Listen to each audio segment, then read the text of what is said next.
It now being 6:30, I will call this meeting of the Plympton Board of Selectmen to order. It's July 9th, 2026.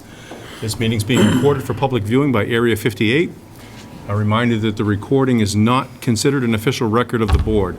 The approved minutes of the meeting will serve as the official record of the proceedings. You need to take minutes, because Bob's not here to take minutes. Just, Okay. it'll be easy enough. I second the motion. Thank you. To open it. So your first candidates here, Christine DeMaranville, and Mr. Chairman, I'll turn it over to you. Thank you very much. Before we get started, let's all rise, please, and if you're able, and for the Pledge of Allegiance. I pledge allegiance to the flag of the United States of America, to the republic for which it stands, one nation, under God, indivisible, with liberty and justice for all. What am I supposed to be keeping specifically, the times and stuff? Yeah. Okay, that's all. We'll open at 6:30. I have a statement I was going to read in anticipation of the overflow crowd, so if you'll bear with me, I'll read it anyway. Thank you for attending this evening's interview session. A reminder to the members of the public that what follows are official job interviews. I don't know how many of you have been through interviews recently, but I'm guessing they didn't take place in front of a live audience. As such, we ask you to be respectful of the candidates to allow them to focus. Interruptions, comments, or questions from the audience of any kind will not be permitted. All of the candidates this evening went through a rigorous application process and background check and were pre-screened and recommended to the board by a 7-member committee. The board thanks them once again to the members of the screening committee for their time and effort on the town's behalf. Candidates you will meet tonight are all qualified and deserve to be here, so please show them the courtesy they've earned. Please take a moment to silence your cell phones if you haven't already. I have.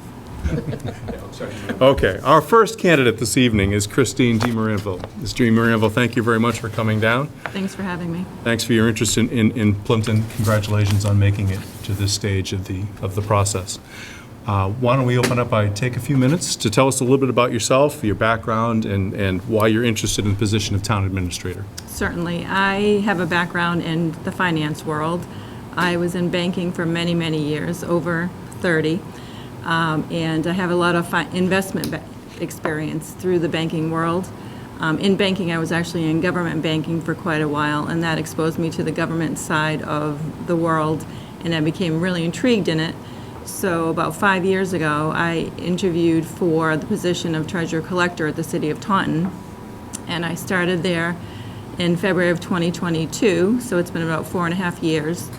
And there I do quite a bit of treasurer collector work, but I've also been fortunate enough to be exposed to many other things in the city hall, working with the mayor and the CFO on several projects. I'm very interested in becoming a town administrator. I find it very challenging to try to balance the best interests of the taxpayer and their money that they put in with what's best for the town and their finances, so I find that really challenging to make that balance work.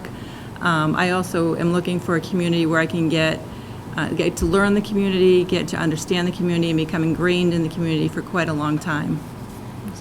And I apologize, I should have introduced myself. My name's Nathaniel Sides, I'm the chairman. To my right is Dana Smith, to my left is Dan Cadigan. We're the Board of Selectmen here in I Plympton. feel like I know you because I've been watching the select board meetings. It's fascinating stuff, isn't it? So, why Plympton then? What makes you want to come and work with us? Well, the size really is interesting to me. Jumping right into a town administrator position, I'd like to be with a smaller town, not a large town. There's 60,000 residents in the city of Taunton, and I know there's about 3,000 here. So I think starting off as a town administrator in a smaller community would be advantageous to me. And I know there's the same challenges and same struggles with everything, but I just think a little bit smaller community is a good place for me to begin. And how would you describe the role of a town administrator, and how do you think your skill set meets that role? I see it as a bridge between the select board and the departments in the city, so kind of a liaison between the departments. I'm very good at working with different groups of people and getting them all on the same page and getting them to reach their common goals. I have really strong communication skills. So I think playing that bridge role between the select board and the departments and making sure everything the select board decides gets executed thoroughly is what I think I would be really strong at doing. Wonderful. And what do you think your first 100 days on the job would look like? I would like to meet with each department first and get to know them, get to know what their challenges are, what their struggles are, what their goals are. So really kind of a meet and greet with each and every department and every committee or board that exists in the town, so I can truly understand everything that's going on from a big picture. And then obviously ongoing communication, start to dig in after I get the big picture up front. I think Plympton, like a lot of cities and towns, relies on a number of volunteers and citizen boards. It's very important to the fabric of Plympton. How do you see yourself cultivating relationships with those boards and encouraging more participation from the public? Yeah, we actually do quite a bit of that in the city where I am now. We have a lot of boards and a lot of committees that volunteer. They're not paid, they're volunteer. And I think, first of all, showing them the appreciation for their time and effort that they put into the town is really important, making them feel appreciated. I also feel as though being part of the community, myself going to events and getting involved in the community and then trying to get people pulled into different volunteer groups would be a great way to approach it. Excuse me, are we having technical difficulties? Are we good? I just wanted to see if we could get the volume up. Oh, okay, yeah, all right. Sorry. Yeah, no problem. There we go. Is that better? Yes. Okay. Thank you. Plympton, like most cities and towns in the Commonwealth, is under tremendous financial strain to live, trying to live within the constraints of Prop 2.5, as you're well acquainted with. So describe for us a little bit about your experience with budget preparation and municipal finance. Sure. One strength I definitely have is getting investment earnings for the municipality through my investment experience. I'm not sure if you saw my resume, but through working with the different banks and playing one bank against each other with getting the best rate for the municipality, I was able to have the 4th highest investment earnings in the Commonwealth of Massachusetts in FY25. So it was Boston, Cambridge, Newton, and then Taunton. So even with all the struggles that we have as a municipality and cutting back on state aid and losing a lot of funding, not getting grants we apply for, I was still able to grow our investment earnings and had a very, very good financial fiscal year. That sounds very impressive. What about alternative revenue streams? I mean, obviously, Plympton, small town, smallest town in the area, not a large commercial tax base to work with. What are your thoughts on? Grants. I think grants, there's state, as I'm sure you know, there's state grants, there's federal grants. One thing that we've been successful with in the city of Taunton is matching grants. So I'm not sure if Plympton has set aside or could set aside funds to match grants because you're more likely to get a grant that you can match rather than one that you can't. So I've had quite a bit of experience working with our grant writer in the city of Taunton, and grants have been a great way for us to get additional revenue into the city. So there's a dedicated grant writer that you're working with currently? There is, yes. You probably wouldn't have that luxury Right. here, so. But I have experience in doing it. All right, very good, very good. How about some examples of your history with any project management, including capital budgeting or any procurement experience? I know you're working on your procurement certification. Yeah, I just wanted to actually let you know that I did get my MC PPO in March. When I first submitted my resume, I hadn't had it yet, but I did get it since then. So I am a certified procurement officer with the state of Massachusetts. What was your question? I'm sorry. Just history with project Oh, management sure, and sure. procurement. So I've budgeting. managed a lot of projects for the city of Taunton. One thing that I've done is, I'll kind of just run through them quickly, but I brought in a whole new payroll system for the entire city to use that tracks time and attendance and accrued absences and compensated absences.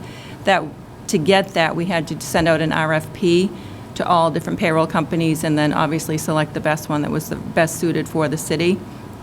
I also, what else have I done? Oh, a ERP system, so like Munis or whatever system that a municipality uses, where I wrote an RFP to go out and look for a new ERP system for the city. So that was another procurement experience. We have not selected one yet. We went with Munis, and unfortunately, that didn't work out. But I have written quite a few procurement documents and gone out to bid with the procurement officer. I'm not the procurement officer, but I work very closely with her. I also, right now, am involved with doing an RFI, which is to get information for the Taunton Nursing Home, which is a building that has been abandoned for many, many years in the city of Taunton. And we're putting an RFI out to see if architects or builders or contractors have any interest in doing something with that building that would benefit the town. So I've been involved in a lot of RFPs in the city. Thank you. Shifting over to some HR type of questions. Have you ever worked with a colleague before who you would consider to be unprofessional? And that can mean whatever you choose to have that mean. What did that look like, and how did you handle that? As someone at my level, or Again, Okay, anyone. It's kind of open-ended. You Yes, can yeah. describe it however you wish. I would say that I have dealt with that more often than I would hope that I would have dealt it over my career.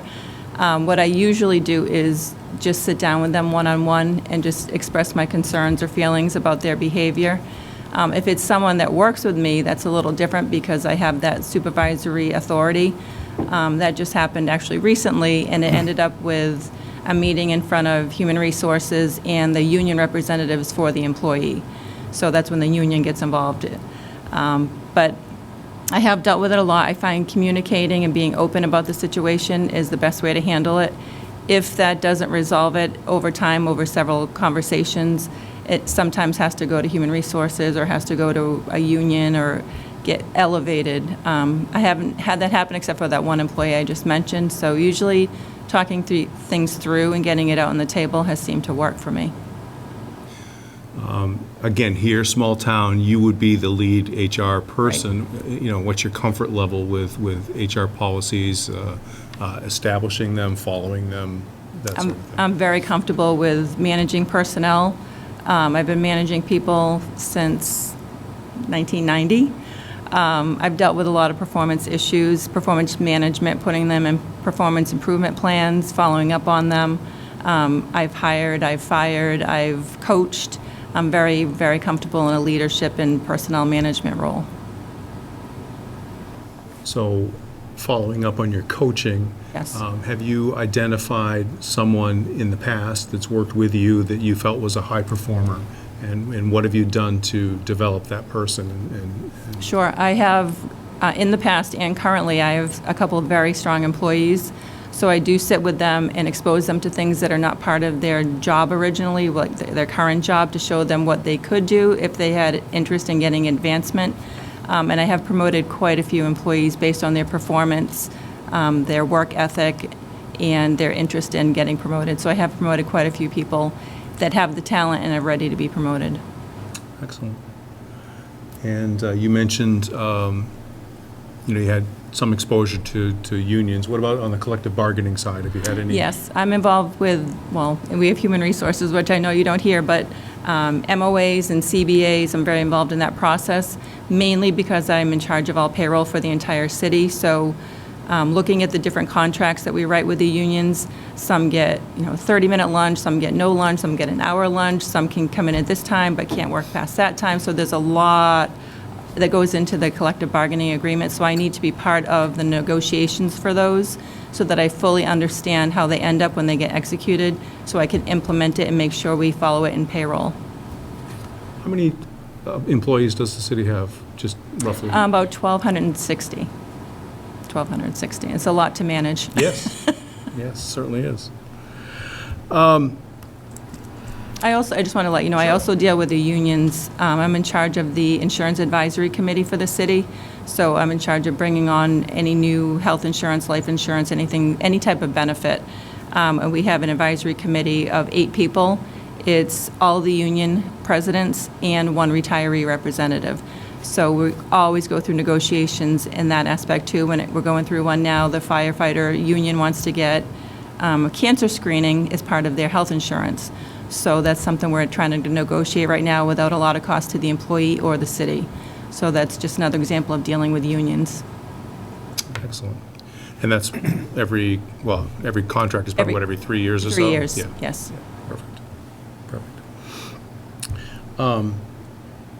I know these two guys on my left and right here haven't said much yet, but I would like to say that, individually, we're a difficult group to deal with. You put us together, and it's damn near impossible. So how would you say your relationship would be with the Board of Selectmen? How would you approach working with the Board of Selectmen? You're coming from a mayoral background, so it's a little bit different structure. How do you envision all that working? I see it as somewhat similar. Right now, we have now 9 council members on the city council, and I have to deal with every single one of them individually, whether I'm having a separate meeting with one, or they're emailing me, or they're calling me for information, or calling me with an issue. And then I deal with them collectively when I present at the city council meetings. So I see it being a little bit similar, just on maybe a smaller scale, 3 instead of 9 people. But I do see it as being very similar, if that answers your question. Yeah, well, how would you go about communicating with each of us and how, keeping us all up to date and involved? I tend to over-communicate. I'm a very thorough communicator. I would probably send an email. I don't know if it's to all 3 of you or individually, depending what the topic is. Follow up with a phone call. I would see you in person if that's possible. I'm not sure what the logistics are here and how that works. But very strong communicator, so I would definitely make sure that everyone's in the loop and up to speed on everything whatever the topic is. And what about conflict management with the board, individual members or the board as a group, or? I deal with that now with the city council, unfortunately. Any examples you can share, or? I would rather not. Okay, fair enough. If this is being televised. Fair enough, fair enough. You guys, you had some questions you wanted to? I did. You want to go, Dan, or you want me to go? Dan, go ahead. All right. Your resume says that you're responsible for the City of Taunton's investments, and you had mentioned it earlier. In fiscal year '24 and '25, you netted $11 and $12.2 million. What was your part in that specifically? So I have monthly meetings with 3 different investment firms. So they come in, we go over the portfolio of investments, we look at the allocation of funds, we balance it, whether it's going to be a growth portfolio or stable. So I am very involved in the numbers and the actual stocks that we invest in and the funds that we put things in. So I go through it with the investment firms with a fine-tooth comb, and we talk about moving money if it's going down, if it's declining, we put it into a different stock. So I'm actually very involved with the investment firms to do that. Okay. And you may or may not be able to share, but what kind of money is being invested to get that level of return? Because that's a tremendous return back-to-back years. I'm not sure if I could share that. I mean, simple math, $11 million basically on $100 we're getting million a is return of 11%. like 4.5% on what we do invest. So if you did the math backwards, you could try to figure that out. Yeah, it's a lot of money. It also says that you're in charge of negotiating the city borrowing. Do you do that alone, or you want to? We have a financial advisor, Hilltop Securities, that we use. So we look at the numbers, we look at level debt, we look at all different ways to borrow the money, whether it's going to be 20 years, whether it's going to be 30 years. And then I work with them to actually do the actual borrowing. Okay. What are the 3 most recent things you've had to negotiate? Right now, we're working on getting a fire station. Okay. So we're looking at the numbers for that. And then we send it out to bid, and there are people that bid on our debt. And then before that, we did this was a small fire station. It's called the Ware Fire Station. It's a small community, a small part of Taunton. Before that, we did the public safety building, which was $67 million. And I was part of that borrowing that we did. And before that, we did a school. It's called Mulcahy School, and that was some debt that we had to issue. Okay, nice. And we occasionally do things like public interviews at 6:30 on a Thursday night. Would you be able to and willing to work nights and weekends as operationally necessary? Yes, definitely. And what do you believe, this will be the last thing I ask you, what do you believe are your standout qualities over the other candidates? I'm not sure what the other candidates have for qualities, but I know my quality is leadership. I'm a very strong leader, not just with my department, but throughout City Hall. I've been selected by the mayor to do different projects and communications with all departments, to do presentations to all departments on certain topics, because I'm very comfortable leading other departments. And as I said, communication. I tend to thoroughly communicate, follow up, follow through, whether it's written, in person, both. So I say communication would probably be my second strongest strength. Okay, great, thank you. That's all I got. Thank you. Mr. Smith? So as my colleagues over here discussed, and especially Mr. Sides, my question would go towards economic development. As we mentioned, this is a very small community of about 3,000 residents and really will not expand much beyond that. And like many of our other towns on the South Shore, we're all under deficits, we're all under, big strains. But one of the unique qualities of Plympton would be the fact that a lot of this revenue falls on just the residents, the Right. taxpayers. I'd be curious to see where your ideas would be to advance that economic development within the town of Plympton in a thing that would be, as you know about the town of Plympton now, and you've looked at the selectmen's meetings and you've seen how we run them, and apparently, as my colleague said, how we don't get along. Yes, I did throw you under the bus. That's just that. But- It's just them. Just that. So, in that respect, I'd just be curious as to where your ideas would be on economic development, because it is such a small town, it's a very rural situation here, and we all love it. It's one of the reasons why we live here. It's one of the reasons why people come to live here. So I'd be looking at where your ideas would be on an economic development plan for the town. Well, what we've done in the city of Taunton, which I think could definitely apply to the town of Plympton, is built up some small mom-and-pop type shops, some small restaurants and businesses. I know there's not a lot of restaurants in Plympton for the residents to dine at. Of one. One, right. But I do think some small businesses, we even opened a small little bookstore. So just small mom-and-pop retailers or restaurants that fit in with the feel of the community. You don't want any big franchise chains or anything like that coming into a small town like this. It's so quaint. So I have actually quite a few ideas of things that we have done in Taunton that could translate to a small town. I am actually on the task force. It's called the Taunton Revitalization Task Force. I'm the chairperson for that for the city. And we look at areas that may need to be revitalized. Maybe there's old homes that are disheveled or deferred maintenance. And we go into those neighborhoods. We try to purchase the properties from the owners. Some of them are abandoned, some of them are actually condemned. So we have worked really hard to turn some blighted properties around in the city. And that has transformed a lot of the neighborhoods, made them more safe, more secure, increases the property values of the properties around the property that we're dealing with. So I think between maybe improving some of the homes that may need some upkeep or some of the abandoned buildings that you may have, I'm not sure how many are abandoned or condemned, I think those could be eyesores that just stick out in residents' minds, like, why haven't they fixed that yet? So I do think that's something that could help just visually. And then again, like I said, the restaurants, small mom and pop shops, if there's any commercial space available or something, even an old building that is abandoned could become something like a restaurant or a small shop. So I just think some revitalizing of the community gets residents excited, gives them a new place to go, gives them like a breath of fresh air. So, Excellent. Yeah. And go along with your saying, the city thing, I understand that is like James Q. Wilson's broken windows philosophy and so forth. too. Yes. But in a city, obviously a little bit more than in a town. Probably like more this. than you have here. Yeah, but I get where you're going with that, and I laud you for that. That's an excellent, it's an excellent way of going about it. Yeah. It's been proven, really, so. Right. Good. Thank you. I'm good. So I think those are all the questions we had in mind for you. What can we answer for you? What do you have for I us? just have a few questions, if you don't mind. So, do all departments in the town of Plympton have written policies and procedures for their departments? Because I think that's really important in the government structure of a town or a city. I would agree with you, and I would say that most of the departments have policies that are more historic than necessarily written down. We are in the Okay. process, and one of the charges that Mr. Smith and I have been working on has been trying to make sure that the policies are updated. So that is certainly a focus that I think would need a fresh set of eyes. Because I did do that in the city of Taunton with all the departments. I sat with each one of them. We went through policies, procedures. It took about a year and a half to get it all done.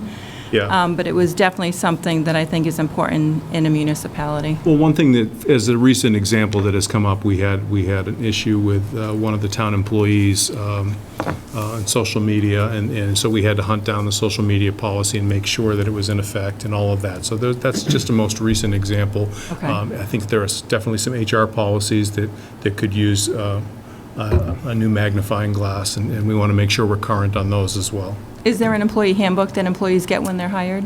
I don't believe Not there aware is, of one. actually. Yeah. Okay, Yeah. okay.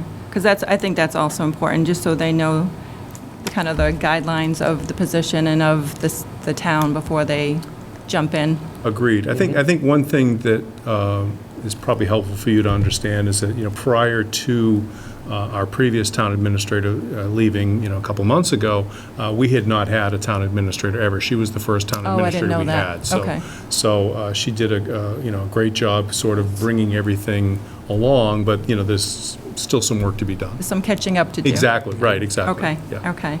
I did see that Prop 2.5, to avoid Prop 2.5 override, you did have to use about 800,000 of stabilization.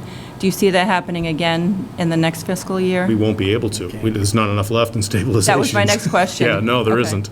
Okay, No, and we made that very clear to the town on the floor of town meeting. We told them in no uncertain terms that this was a one-time one deal. time, okay. And we're going to have to get creative.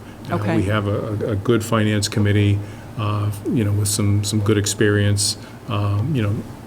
Dan was on the committee, I was on the committee for several years, so we have some experience there as well. So, So that was a yeah. one-time event, and then it One-time would event. become creative financing. yeah, Yeah. exactly, Okay. exactly. And I think the department heads also understand that, next year there may need to be some belt tightening and some Right. agita. Yes, yes, that's a good word. Is there a 5-year capital improvement plan for the town of Plympton? Currently, no. No, okay. And I'll take the blame for that. Don't, No, I will fully own that. Yeah. It sort of fell apart. because again, I'm sure you know, it's a very important roadmap to follow going forward. And it actually helps with budgeting, it helps with infrastructure plans, it helps with everything. So that's definitely something I could help out with. Yes, that would be great. We had worked with the Collins Center from UMass Boston several years ago, developing a plan, and then for various reasons, it just kind of fell by the wayside, and then COVID came along, and everything just kind of Right. fell apart, so. Okay. So that's definitely something that is a need. I only have a few more questions. That's fine. I don't want to take too much All time. good. Is the town's pension plan fully funded? Oof. I don't think no? Oh, okay. You're about a Plymouth County, I think is probably 2037. Okay, because ours is about 2039 in Bristol County. Right. Okay. That's not bad, 2037, okay. That's Thank Okay. you. rough. 2037, 2038. So my last question is, Sure. you had asked what my strengths are, and I said leadership and communication. It's also project management, a few other things, but I just gave you my top 2. What do you see as the top skills or attributes for this position? One of them, I would say, is definitely communication, which you're definitely strong with, because it's such a small town, too. Okay, I suspect in Taunton, and I'm talking out of school because I'm not in Taunton, but in a larger community, in a city environment, it's going to be a little different for you versus coming into a small town where everybody generationally, right, see, I got through that, generationally has actually lived here and so forth, so I think you're going to have a different communication, with people. Right. On a personal level, maybe differently right, than what you have in a city level. And that's where I think that the communication is very good about being transparent and being available to people. People in the Yes. town of Plympton kind of expect the availability of people, whereas in a city, I think you can kind of be like, okay, well, she's doing this, this, and this, you're not going to have everybody just walking in. Right. So I would say your communication skills would be a key on Okay. that one, so. Okay. Agreed. I would say conflict resolution and people management, because like we were just speaking a few minutes ago, next year will be one of the toughest budget years we have, with the cost of everything going up and the influx of money going down. Right. And like Nate just said, that we don't have the ability to do next year what we did this year. So there will be a lot of different opinions of budgeting dollars, and every department's going to want their amount. So there'll be a lot of temperament that has to be managed Right, and brought back into reality. right, And I okay, think that is going to be a huge asset for the successful candidate for us. okay, good. And I think in addition to what my two colleagues have mentioned, I think there needs to be a balance between, what the town really needs and what the town can afford, to be perfectly blunt. And we have a fairly substantial segment of the population that's aging. And, they're really nervous about being able to afford to stay in their homes. And while the town needs a new fire station, for example, we have an aging fire station that needs something done with it. Right. That was a very divisive issue in town, so there would certainly be a need for someone to bring the various groups together and explain things and hopefully reach some sort of a proper resolution. I think one of the things you'll find about the folks in this town, us included, is that if you're straight with us, that goes a long way. That goes back to transparency. Exactly, yeah, exactly, yeah. So I think more than anything, the folks in town, you can win them over if you're upfront and honest and say, look, this is the reality, this is Right. what we need, this is how I can help you get there. Yes. I think that's okay. probably most important. Honesty is the best policy. Yes. I think that's all I have for questions. I have one more. Sure. You're a tree. What kind of a tree are you and why? Wow. I am an oak tree because I see myself as living a long time and growing in career-wise, in a career for a very long time. So I am an oak tree with lots of rings, and I want to be in a community where my rings can continue to expand and grow. That's the best answer I have for you. Excellent. There's no wrong answers. No wrong answers. I just have something to leave you with, if you don't mind. It's just kind of a takeaway. Sure. When you have time to review it, it's kind of just summarizes some of the experience I may not have had a chance to address. Excellent. It was Thank you very wonderful much. meeting you. Very nice to meet you. Thank you. Thank you very much for your Nice time. meeting you. Thank you very much. Thank you. And I attached my certifications that are relevant, just so you have them. It Excellent. was nice to meet you. Great meeting you. Thank you. Thank you. Thank Have you a for your- great night. Thanks for your time this Thank evening. you. Too. Thank you. Bernie didn't tell you the tree question was going to be asked? No, he should I have didn't know prepared. that. Bernie didn't tell any of us.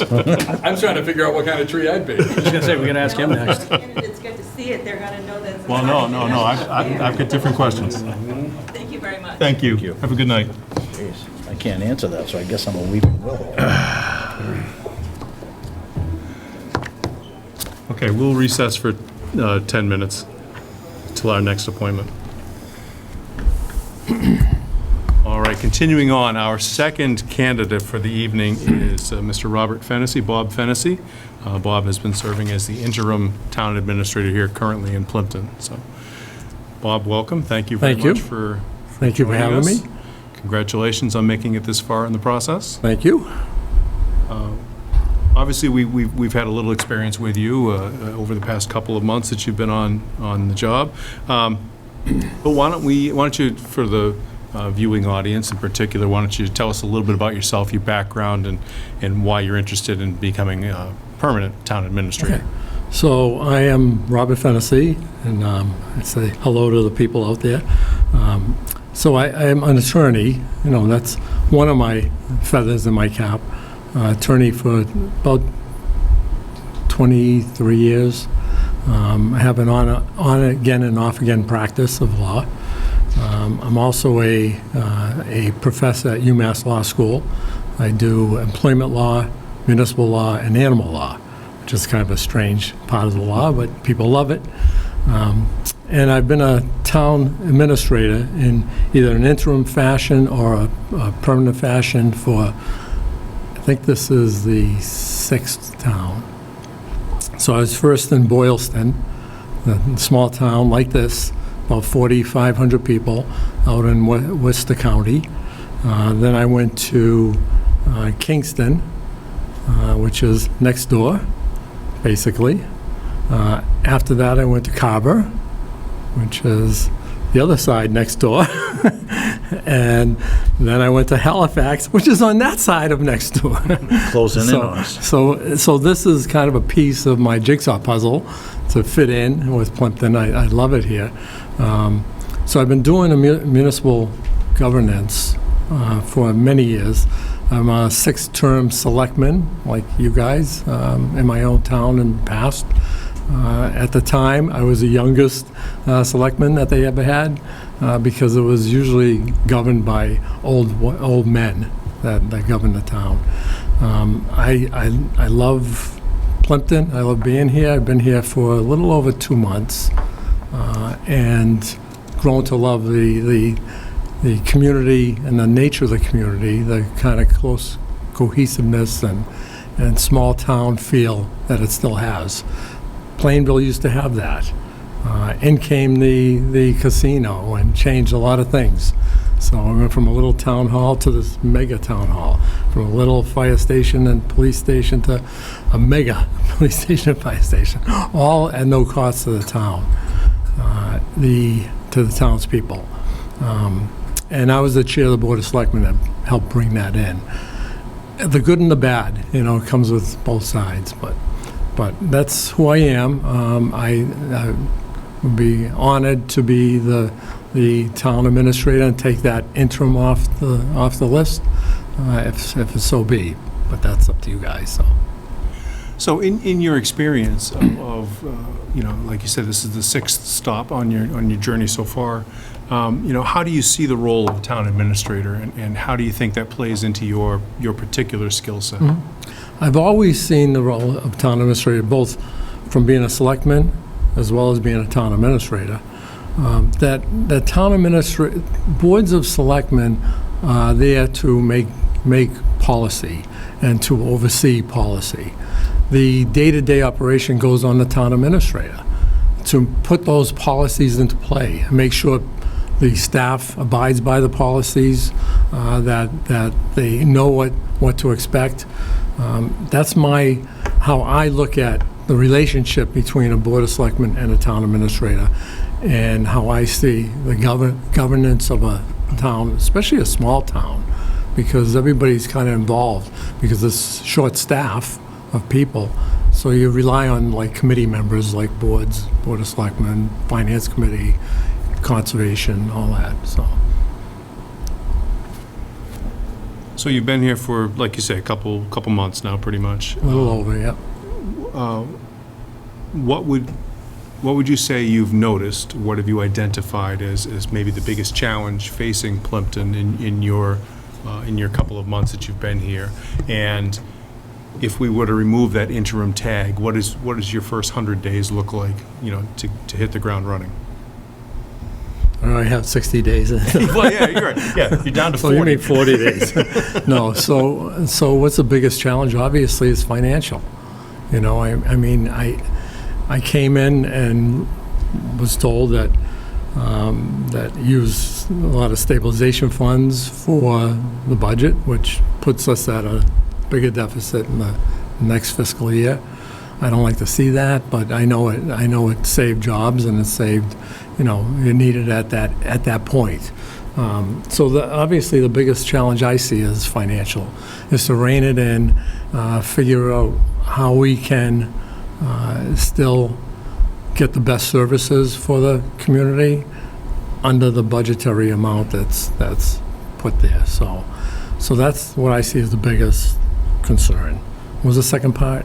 100 days. What's your last 40 days left? Yeah. 100 days. Yeah, there's so many things, that I kind of sit on the sidelines because I'm not there. I came in to do a job, to be an interim, to move the town forward during that period of looking for a real town administrator. And so my first 30 days was in that mode. It's only in the last 3 or 4 weeks when I applied, that I realized I want to stay here. I love it here. It's somewhere that I know I can feel comfortable.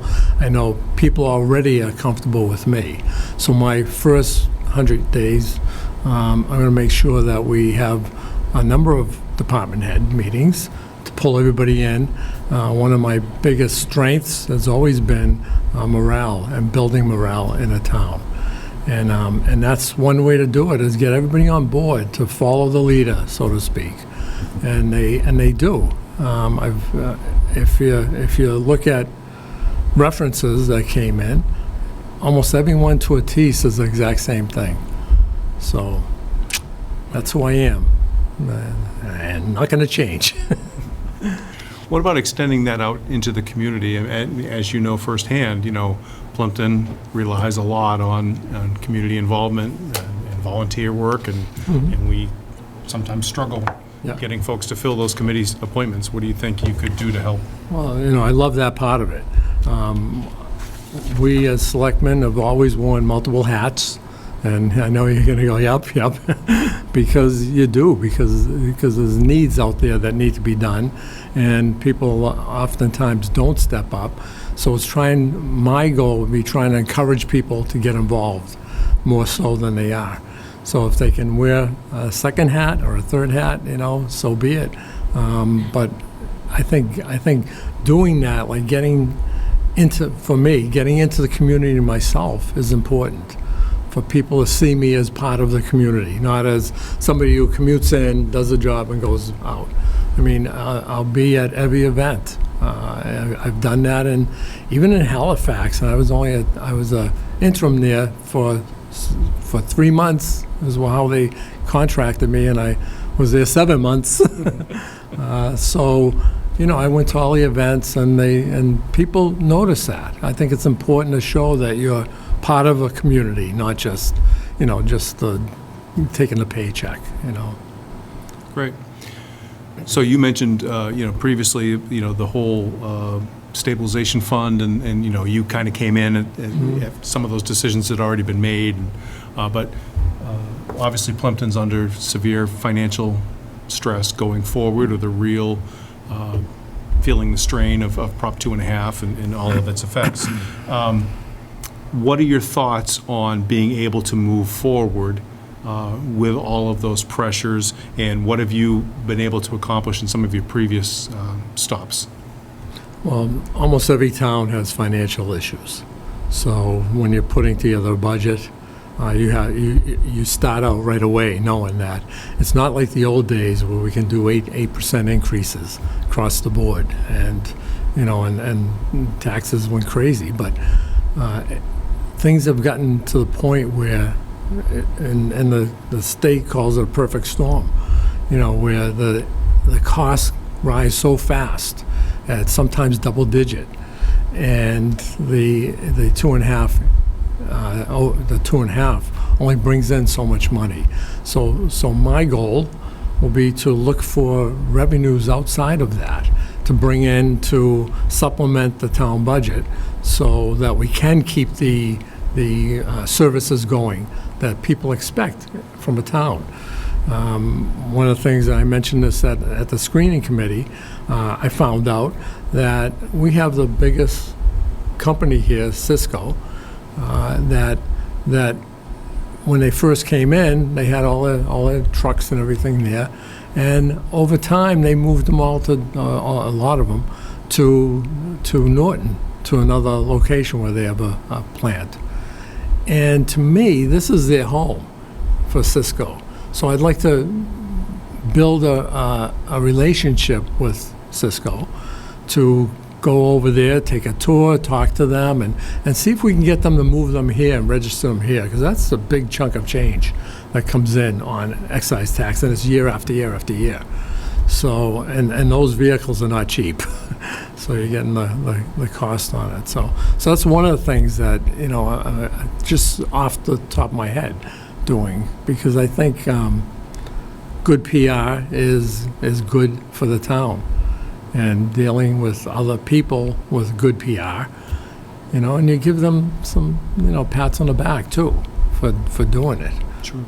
Bring them in and give them a citation or whatever, they like that, so. What about other alternate revenue streams? I mean, you mentioned the excise tax, which certainly would be huge, but, what about, as you know, very low commercial real estate base here in town.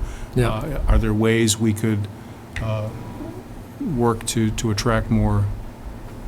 I would look at, and maybe this has already been done, but look at the areas that are still developable for commercial or industrial, because the commercial industrial doesn't hit the schools.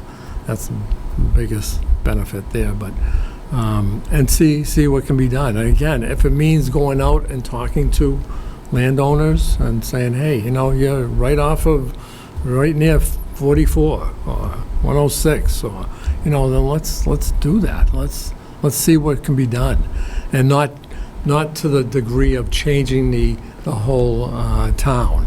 Like, again, I think in Plainville, and I look at this town like my town 20 years ago.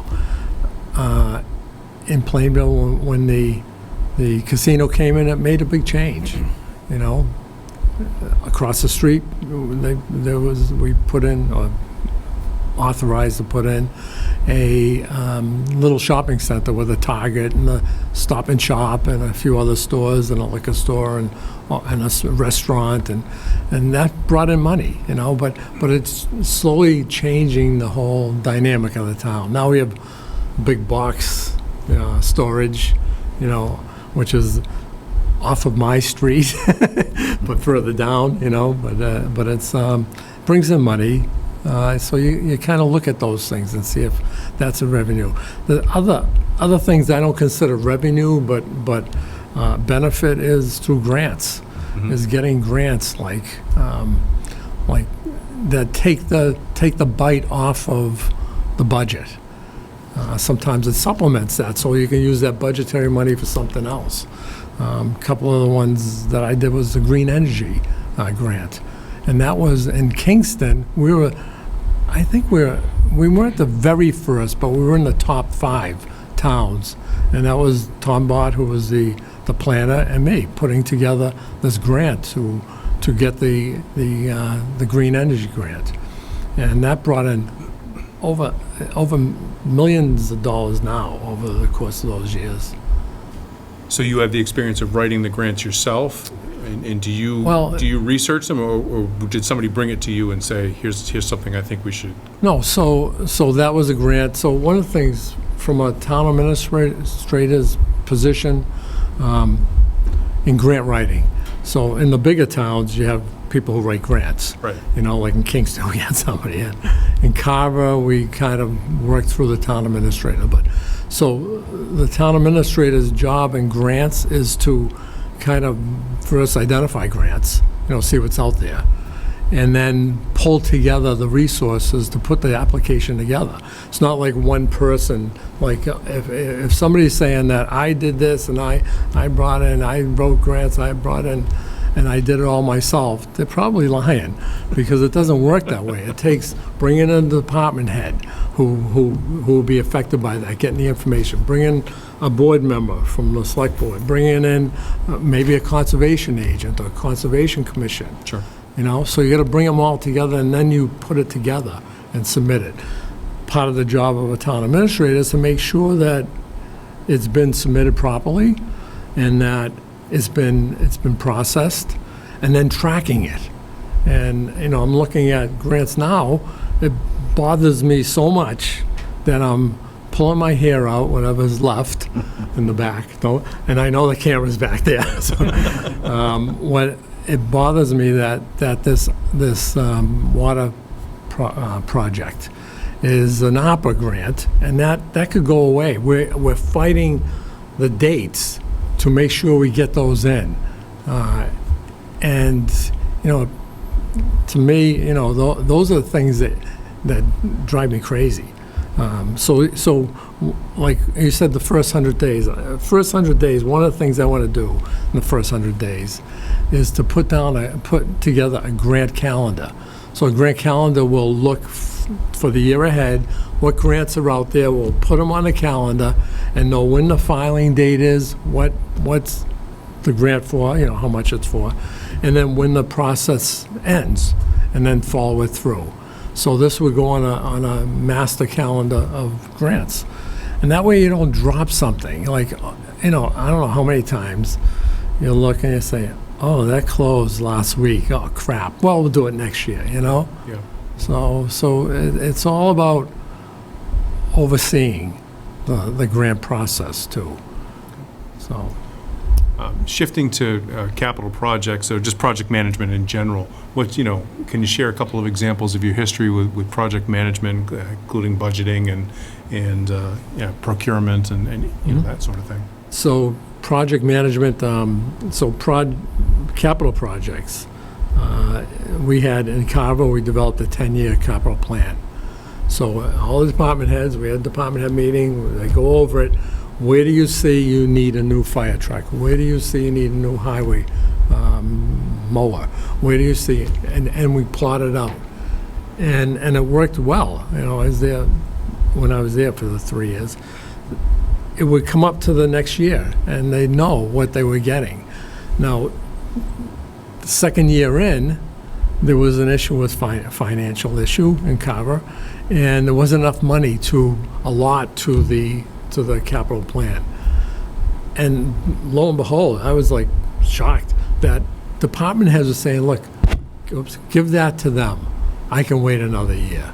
And I'm thinking, wow, that's great that they think that way. Let's, instead of being me, I want to do it, I need it now.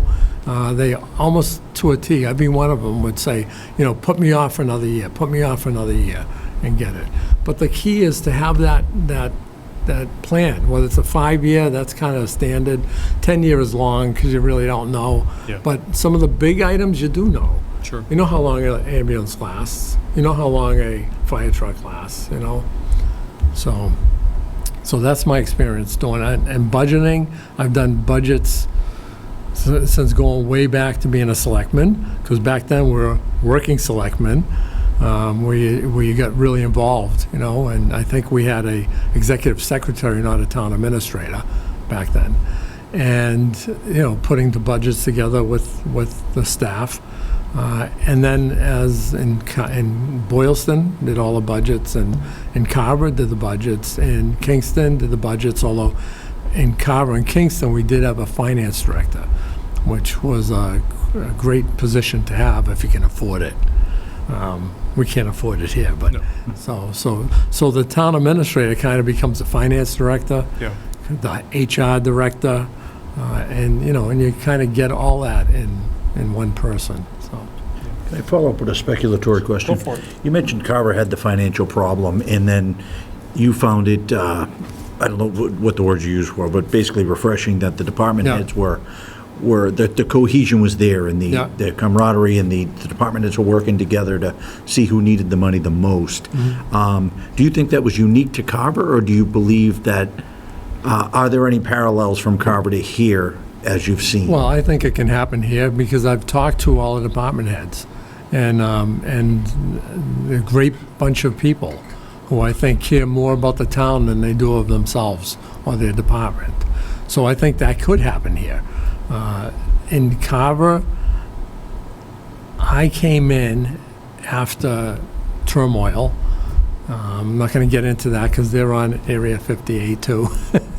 But it was a lot went on with town administrators and other people. So when I came in, they came to me and would talk to me and all the department heads, and they followed me. I think if you go over there and talk to any department head, they'd all say the same thing, and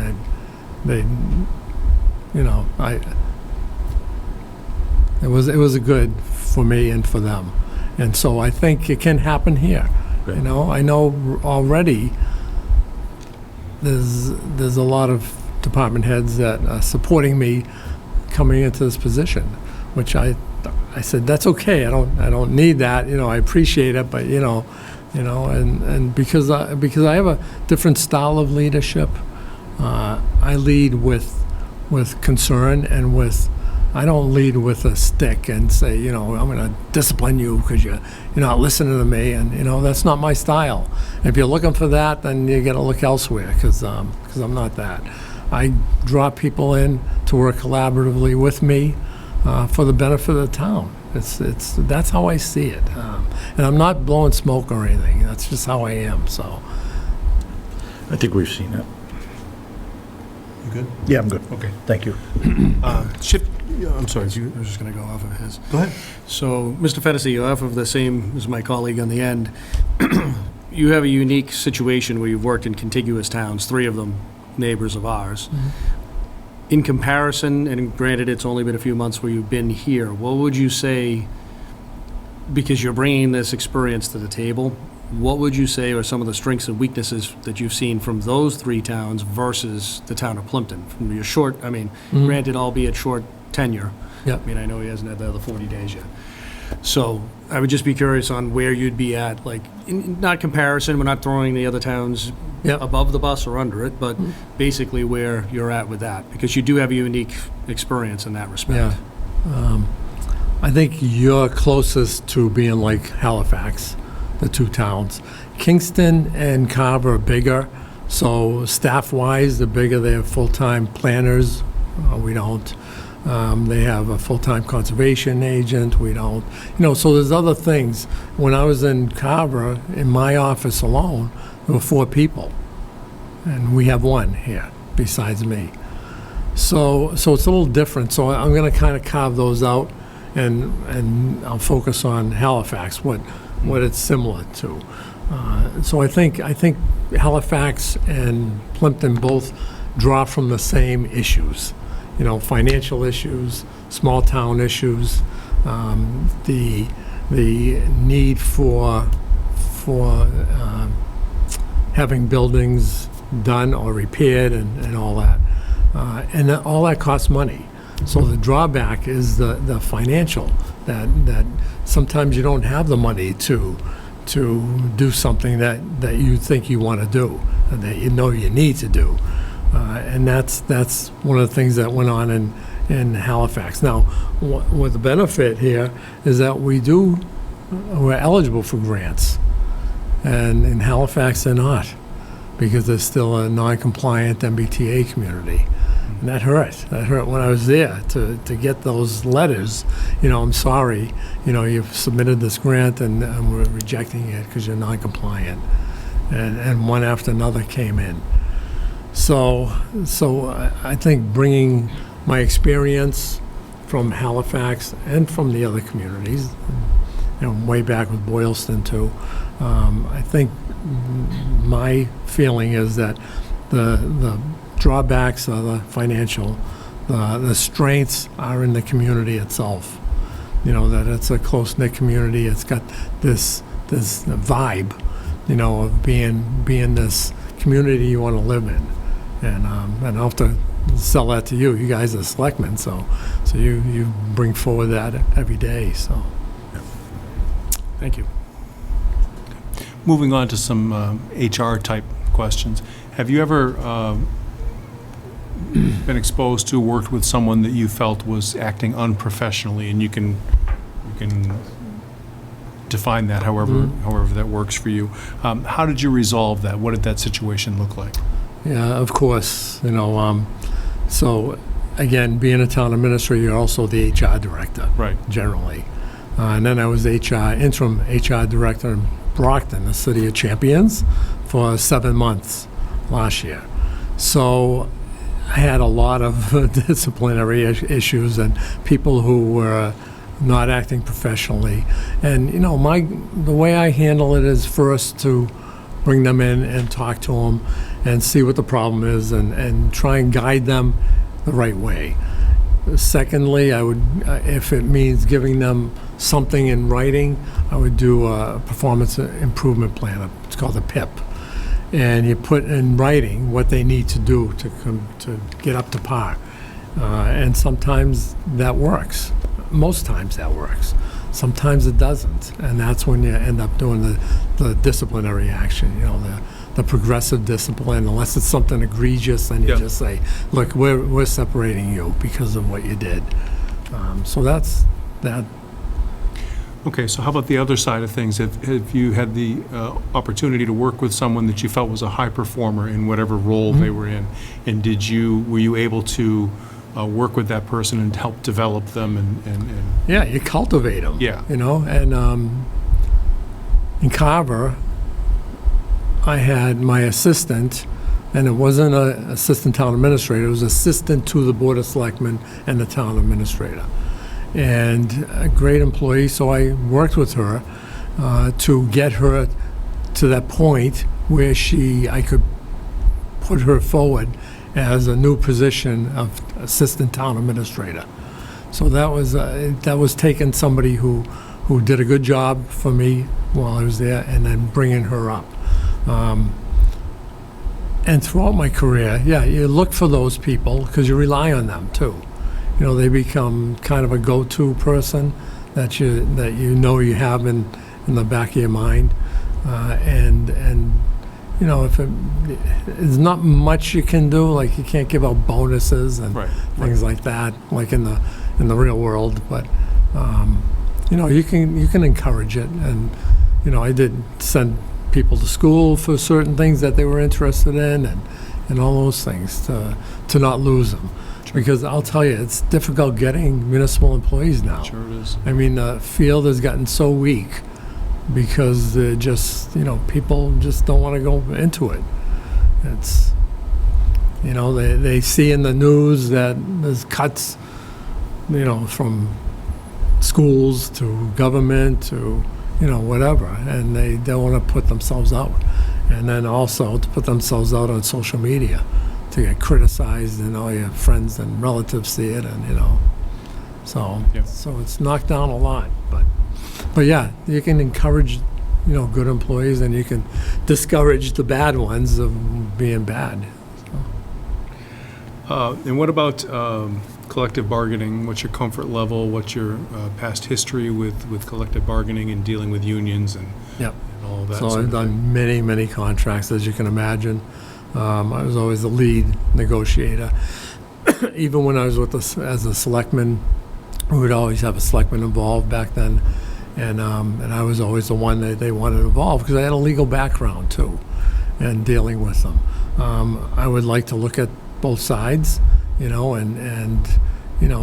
not jump to a conclusion. I'll tell you real quick. In Carver, we had negotiations with one of the major companies and the department, and it always starts at, we want 8, or we'll give you 0, and it goes, and you go on and on and on, back and forth. And the chief and I said, I said, I'm going to try a different attitude here. Let's bring them in and say, look, here's the bottom line. It's 3%. It's this. And if we want to go back and forth for the next 3 months, we can do that. Or let's look at this. This is fair. It's what everybody else is getting in the general. Either 2.5 or 3. And we one meeting wrapped it up. And that was a police contract. So it it can be done. It's a different way. A lot of times in Kingston, they always want to have town council involved. It costs thousands and thousands of dollars because it never got settled, because the council would say, we're not giving them that, no way. And then get them irritated, and on the other side, they get irritated, and you go from month to month to month to month, and just, you shake your head. But that's how the board wanted it. They wanted town council to be kind of a lead negotiator, and it didn't serve them well. They don't do that anymore, so. Obviously, you've had a unique experience of being both a past selectman yourself and obviously being a town administrator in various communities. And you've had the opportunity to work with us for a couple of months, which I'm sure has been the highlight of your career. Yeah, to be honest, it's right up there.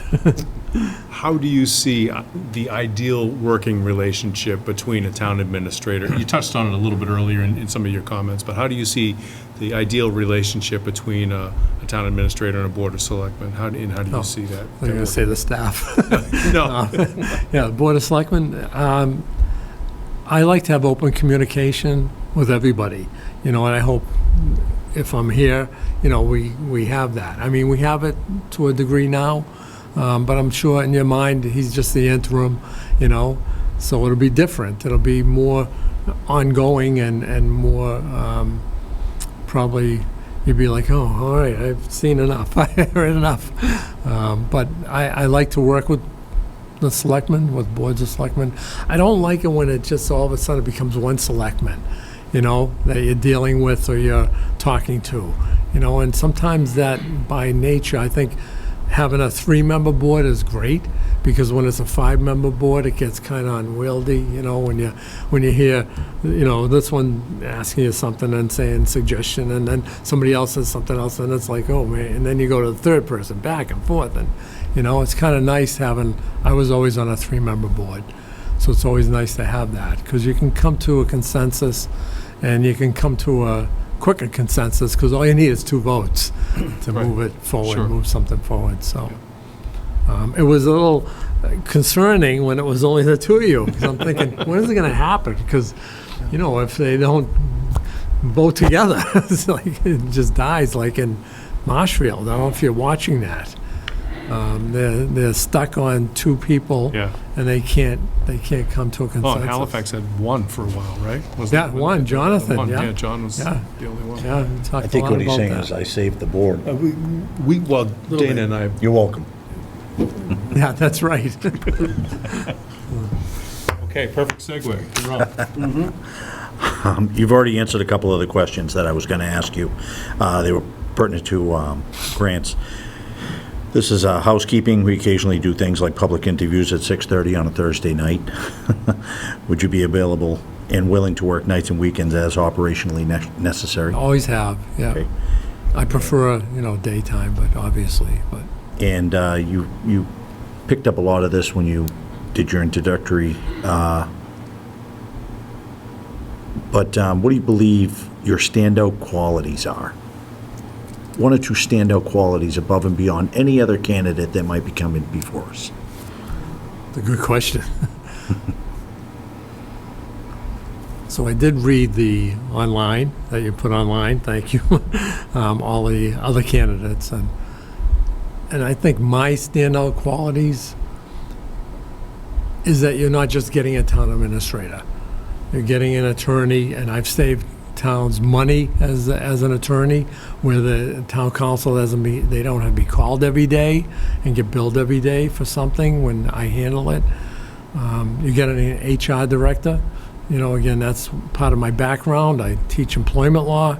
I was a director of Brockton for 7 months. Had a $55 million budget for my department there. Had a staff like you wouldn't believe, and that was part of my duties. You're also getting probably, and I looked at this, you're getting the only person who's worn the town administrator shoes.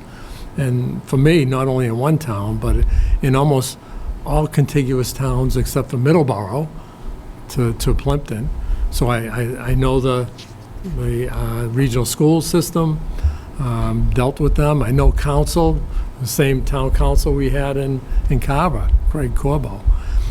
So you're getting all that in one, and you're getting somebody who cares about the staff, cares about the community, and wants to do best for the community. And that's, I think, my leadership style blends into that. So that's Oh, that's in good. a nutshell. Yeah, no, that answered my question. Thank you. That's all I got. I think I'm good. Okay. I think those are all the questions we had prepared for you. What can we answer for you? Do you have any questions for us that we can answer? Yes, no. No, just the process now going forward. Sure. Obviously, we have other interviews Yep. to conduct this evening.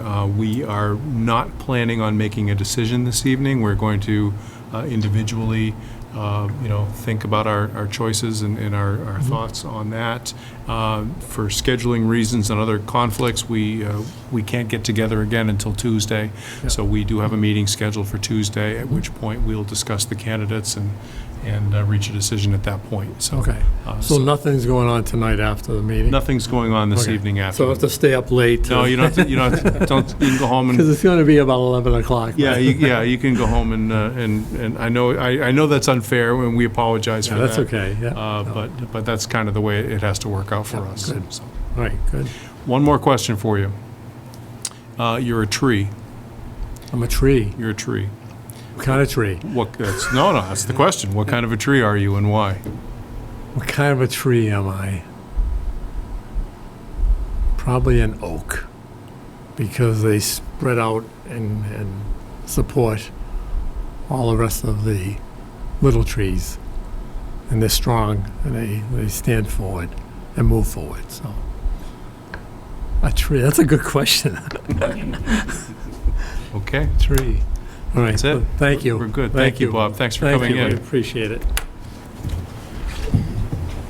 Seeing you all. Thank you. Thank you. Thank you. And thank you. Good thing. I'm gonna go around, not go on. Yeah, Yeah. no tripwire. You're making good time.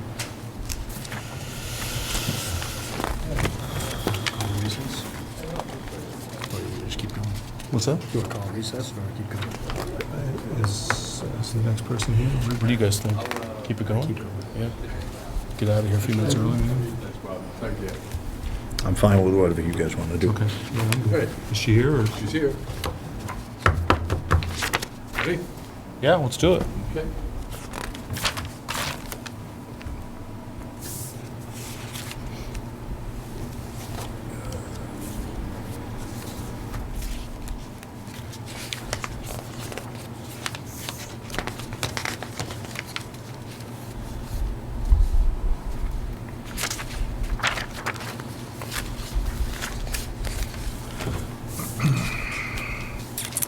So she was probably out there, heard the tree question, so I have to ask a different one.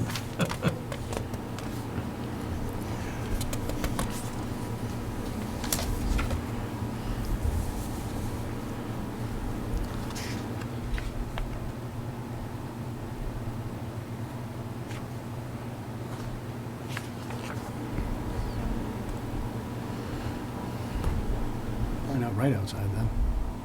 What's that? They said probably not right outside then, because it's taking. Yeah, a while. So yeah. you may be able to I be able guess to do not. that. All right. That's a go for it. Oh, now you did it. I didn't know how much longer that cord was, so Yeah, mangled we up pretty there. much maxed it out, I think.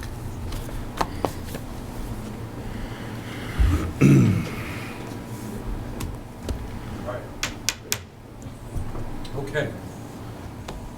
Introduce Heather Hampton. Hi, Hello? please have a seat. Okay. Our next candidate this evening is Heather Hamilton, who joins us from Brookline. Heather, my name's Nate Sides. I'm the chairman of the Board of Selectmen. To my right is Dana Smith. To my left is Dan Cadigan. And we will be asking a few questions about you tonight and Great. answering a few questions that you might have for us. So, Okay. first of all, thank you for your interest in coming to work for Plympton. Congratulations on making it to this part of the process. Why don't you take a few minutes to introduce yourself to us, tell us a little bit about yourself, your background, and why you're interested in becoming a town administrator. Sure. So my name is Heather Hamilton, and I grew up in Portland, Maine. That will be important to kind of explain why Plympton. But yes, I have lived in Brookline for about the past 15 years. It was kind of supposed to be a pit stop on my way back up to Maine. But, life had other plans. I originally moved up from DC, where I was working for Amtrak at the time during the other stimulus in 2008. And I got, did I learn about project management, capital projects, grant funding. It was a wonderful, wonderful experience. I worked with really great people. I got to travel a lot. It was kind of my dream job at the time. But then I, got a little lonely and I wanted to be closer to family. All of my family is still up in Maine. And I got a great job at MassDOT, first as the Title VI manager, and then after about a year of putting that program together, I was promoted to the fleet administrator. And at the very last second, they also gave me building maintenance, which was a little bit of a surprise and outside my comfort zone, but it was a wonderful experience, and I did that for 6 or 7 years. And I did it during the snowpocalypse of 2015. I also was nationally recognized by the Transportation Research Board. I served on 2 national procurement panels for heavy equipment. And I also was recognized by the Commonwealth of Massachusetts, who saw fit to sponsor me to go to Harvard Kennedy School. And about a year after that, I was recruited by someone in Brookline, who is now the state rep, to run for select board. And I remember telling him, oh, no, I didn't grow up here. I don't own, I don't have kids in the schools. Who's going to vote for me? And he was like, leave that to me. And, he was right. And 6 years, it was a wonderful experience. I learned so much about municipal government, and that's where I really, I think, found my calling. So I loved being on select board, but it's very challenging. I'm sure you find it challenging. You have a day job or work outside. I really wanted to do this for a living. So when I got done my tenure, I started to ask myself, what do I want to do next? And I think I would really excel as a town administrator. Great. So why Plympton? What interests you about coming here? There are a few things. Okay. One, you had a female town administrator. The other thing is, it really reminds me of Maine, where I grew up. It's the rural character. It just feels a little bit more familiar to me than Brookline. I've loved Brookline, but it's very busy all the time, and I find myself really wanting my own space. I have yet to be a homeowner because it is very expensive to live there. I would love to own my own home. And I'm also a very avid horseback rider. I owned a horse for 5 years. I kept him in Bridgewater. And I love the sport. I love everything about it. And when I found out that you have the most horse farms in the state, I took that as a sign. That is true. Okay. Yeah, I'll take I your knew- word for it. I We knew- always make that joke that there's more sheep than people, but I didn't know. I didn't know that I'm gonna extended to say I horses. knew that. You did? Of course you did. Of course I did. You're the smart one on the group. I'll Sorry, go- I'll go with that. We digress. Okay, so that's what interests you about Plympton. Excellent. So you said your experience of being on the select board, gave you thoughts about, taking the next step, if you will. How do you see the role of a town administrator, and how would you say your management style fits that position in your mind? It's not unlike being the chair. So the chair has to represent the board. And the town administrator does that as well. It's different in that you are an elected and you represent, the board being one of 3 or 5. The town administrator is more the day-to-day carrying out the directives given to that person. through the board. When I was chair of the select board in Brookline, I couldn't do anything unless I was sure there were the votes or there was the support. I once likened it to being in Captain Planet. With our powers combined, we're, the town and the full body. So the town administrator really carries out the directives of the board. I've sat where you sit. I know what I liked about the town administrators that worked for us, and I know what didn't exactly work well for me, and I think some of my other board members. Communication is pivotal.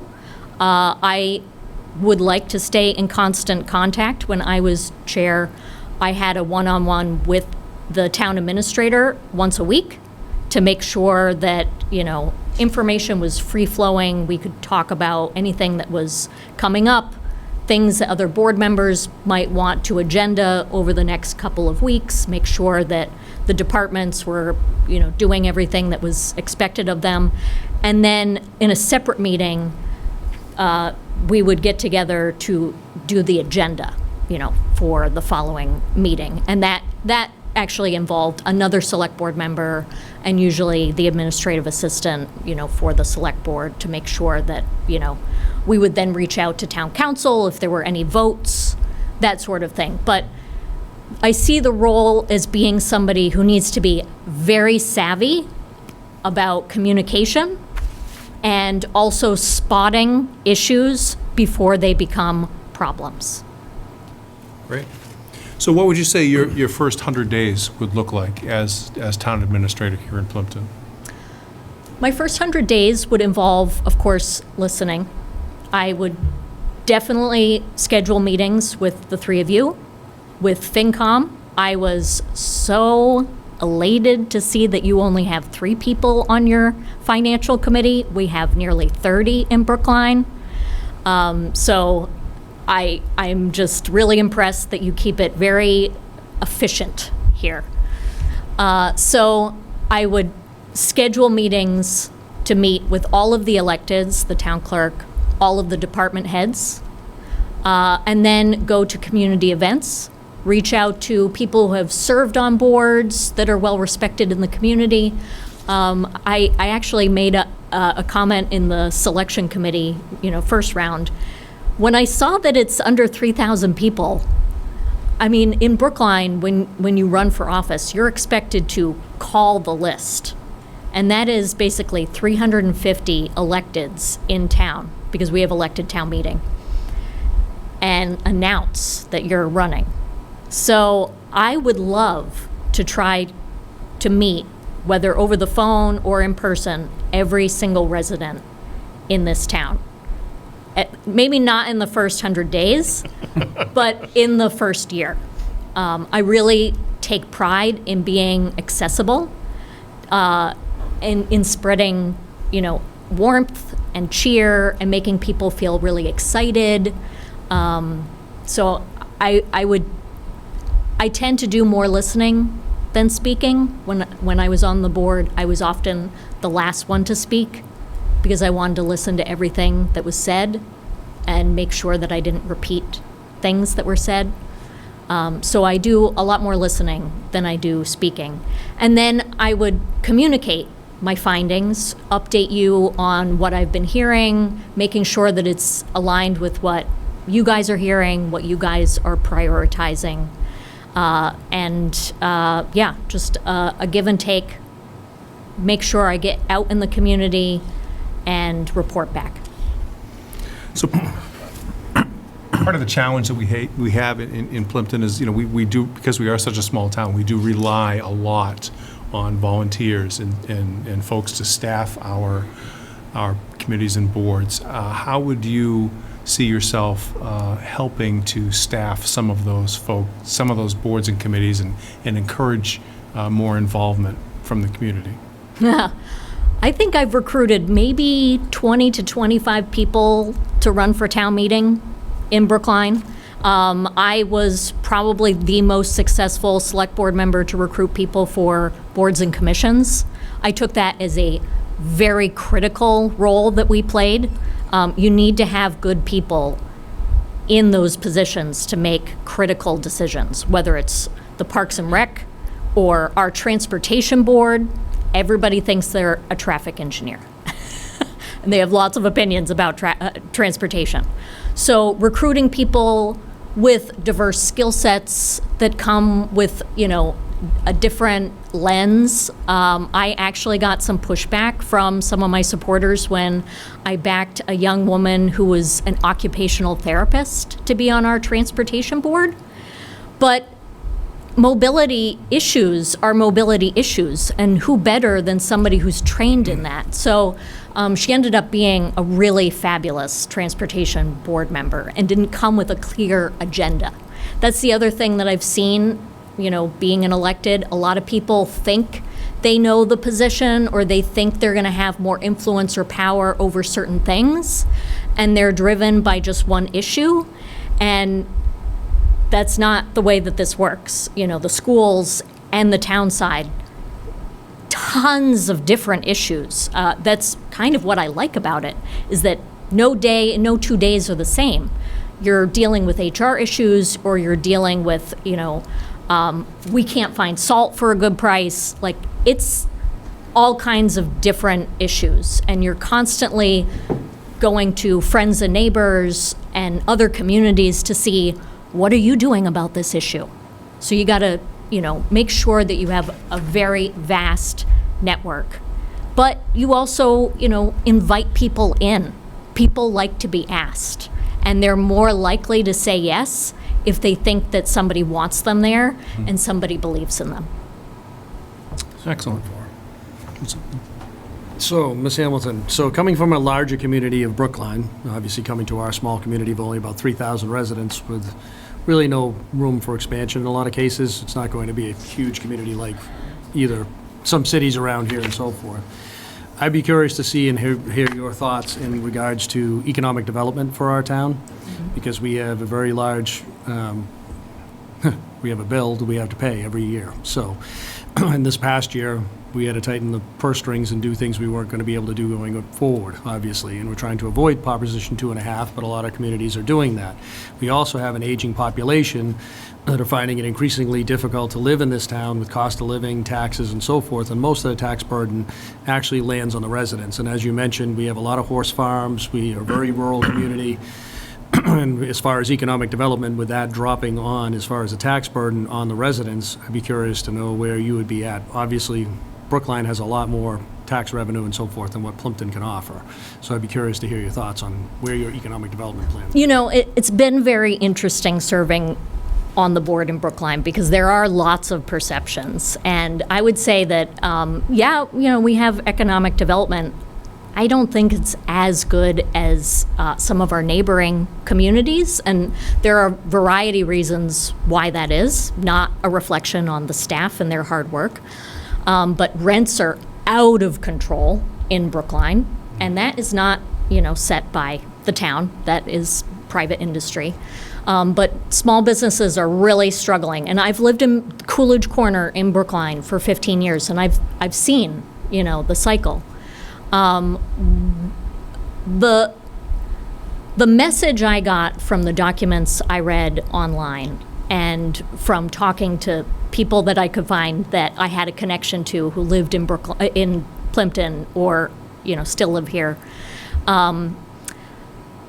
they really like the rural character, so it's going to be a delicate balance. You do have Cisco, which I drove around and I thought I had accidentally wandered onto Area 51. And your location is becoming very ideal. So you definitely could head in that direction. You have a fire station that at some point will need to get addressed. If the voters don't want their taxes to increase, economic development is the other avenue. Your bond rating is very, very good. So you could look at differentiating between the residential and commercial tax rate.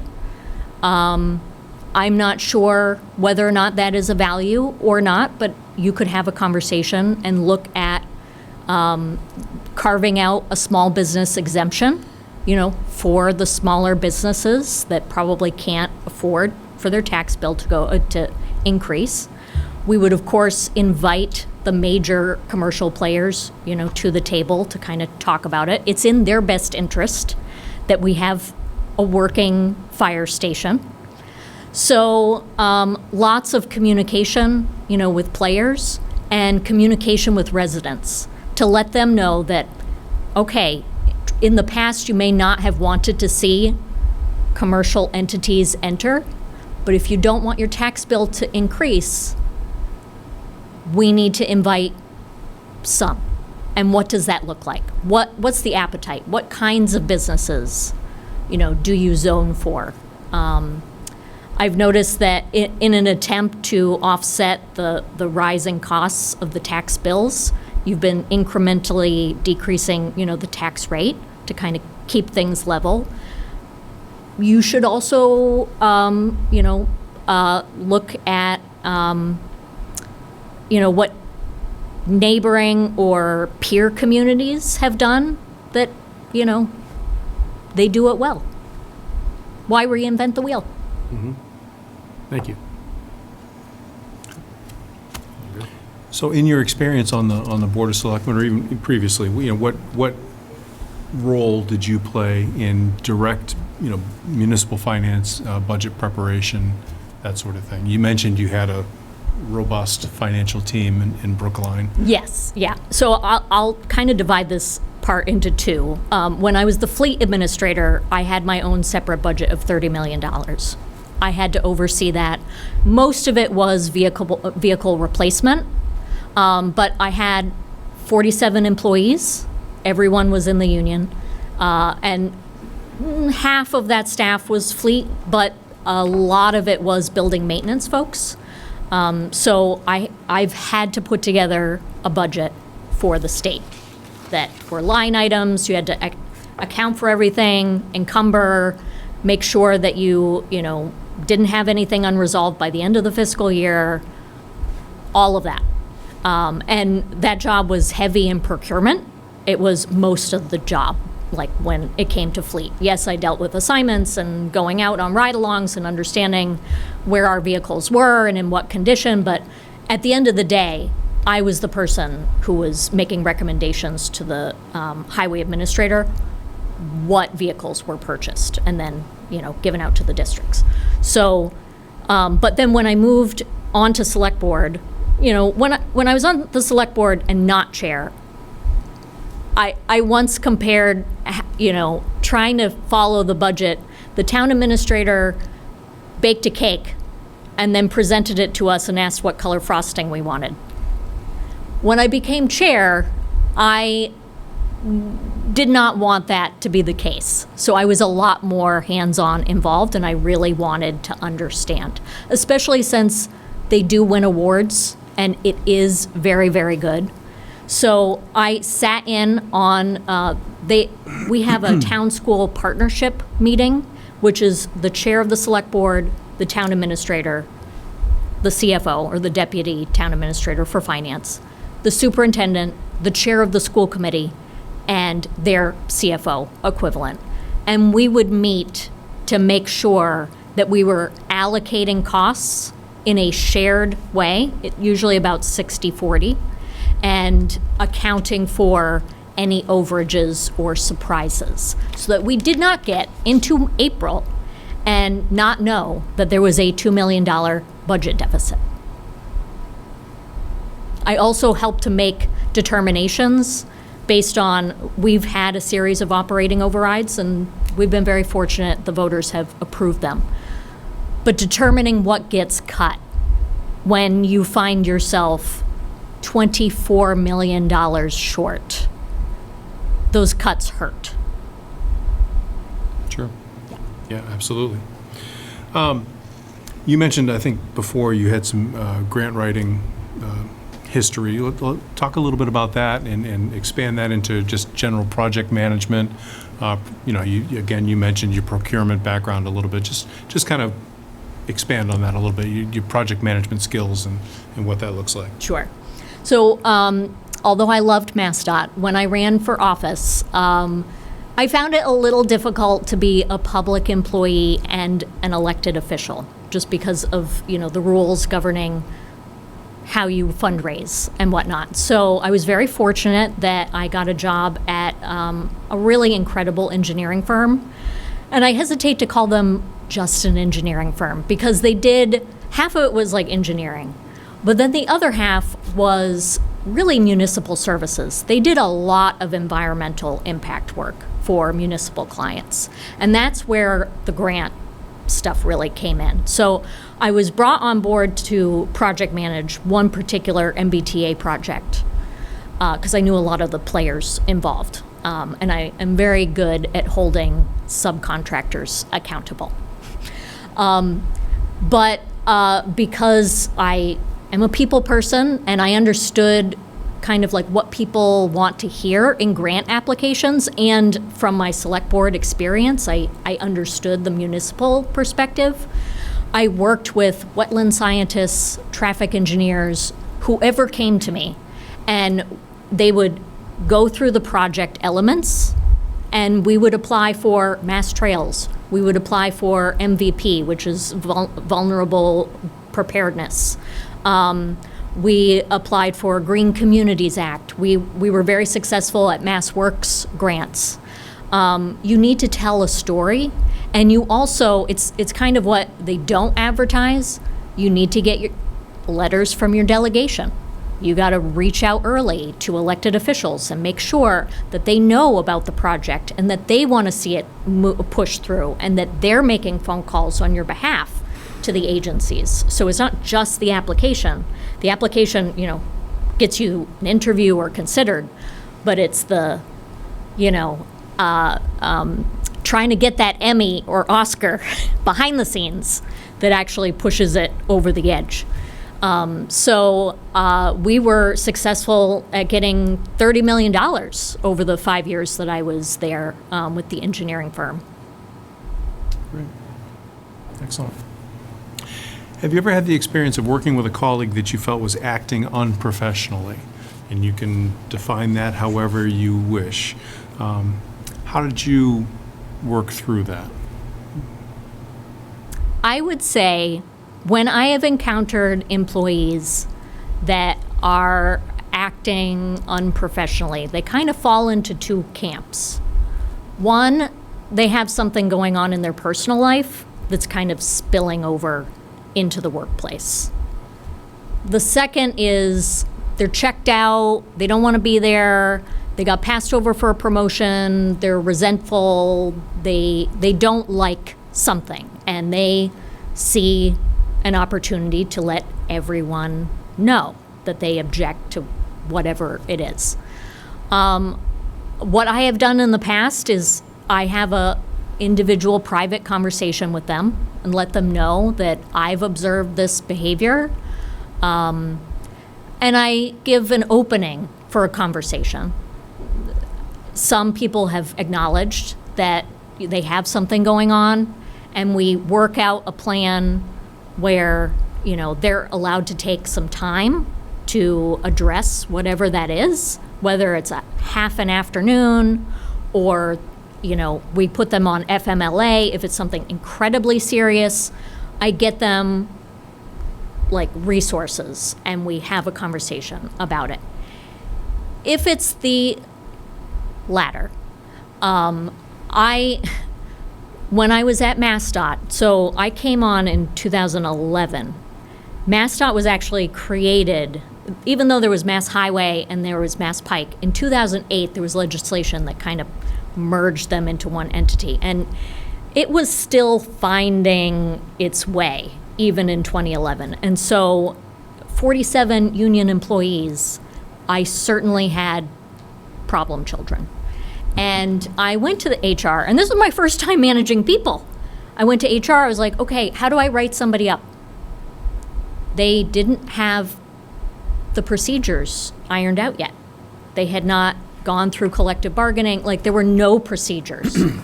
So I had to create procedures, and I had to really perfect my bluff. So I will hold people accountable.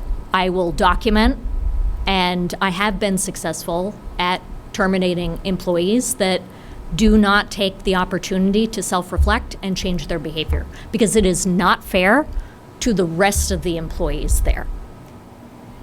It's not fair. You're anticipating my next questions too, so that's not good.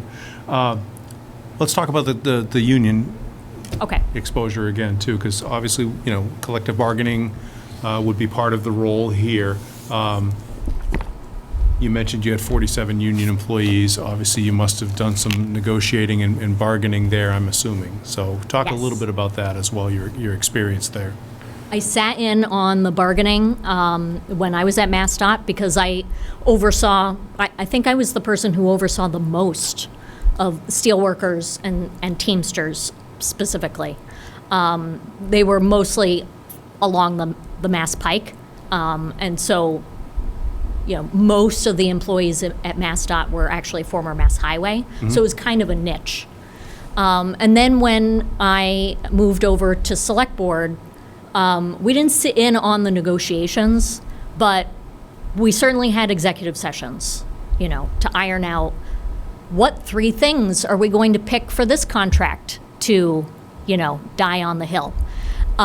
So I learned a lot about, you can't just bargain everything. There's a process. And in Massachusetts, there's, courts and then other courts and specialty.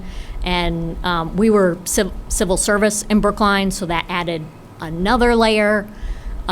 So yes, I have dealt with collective bargaining. I believe the teachers went on strike while I was on the select board for like a day.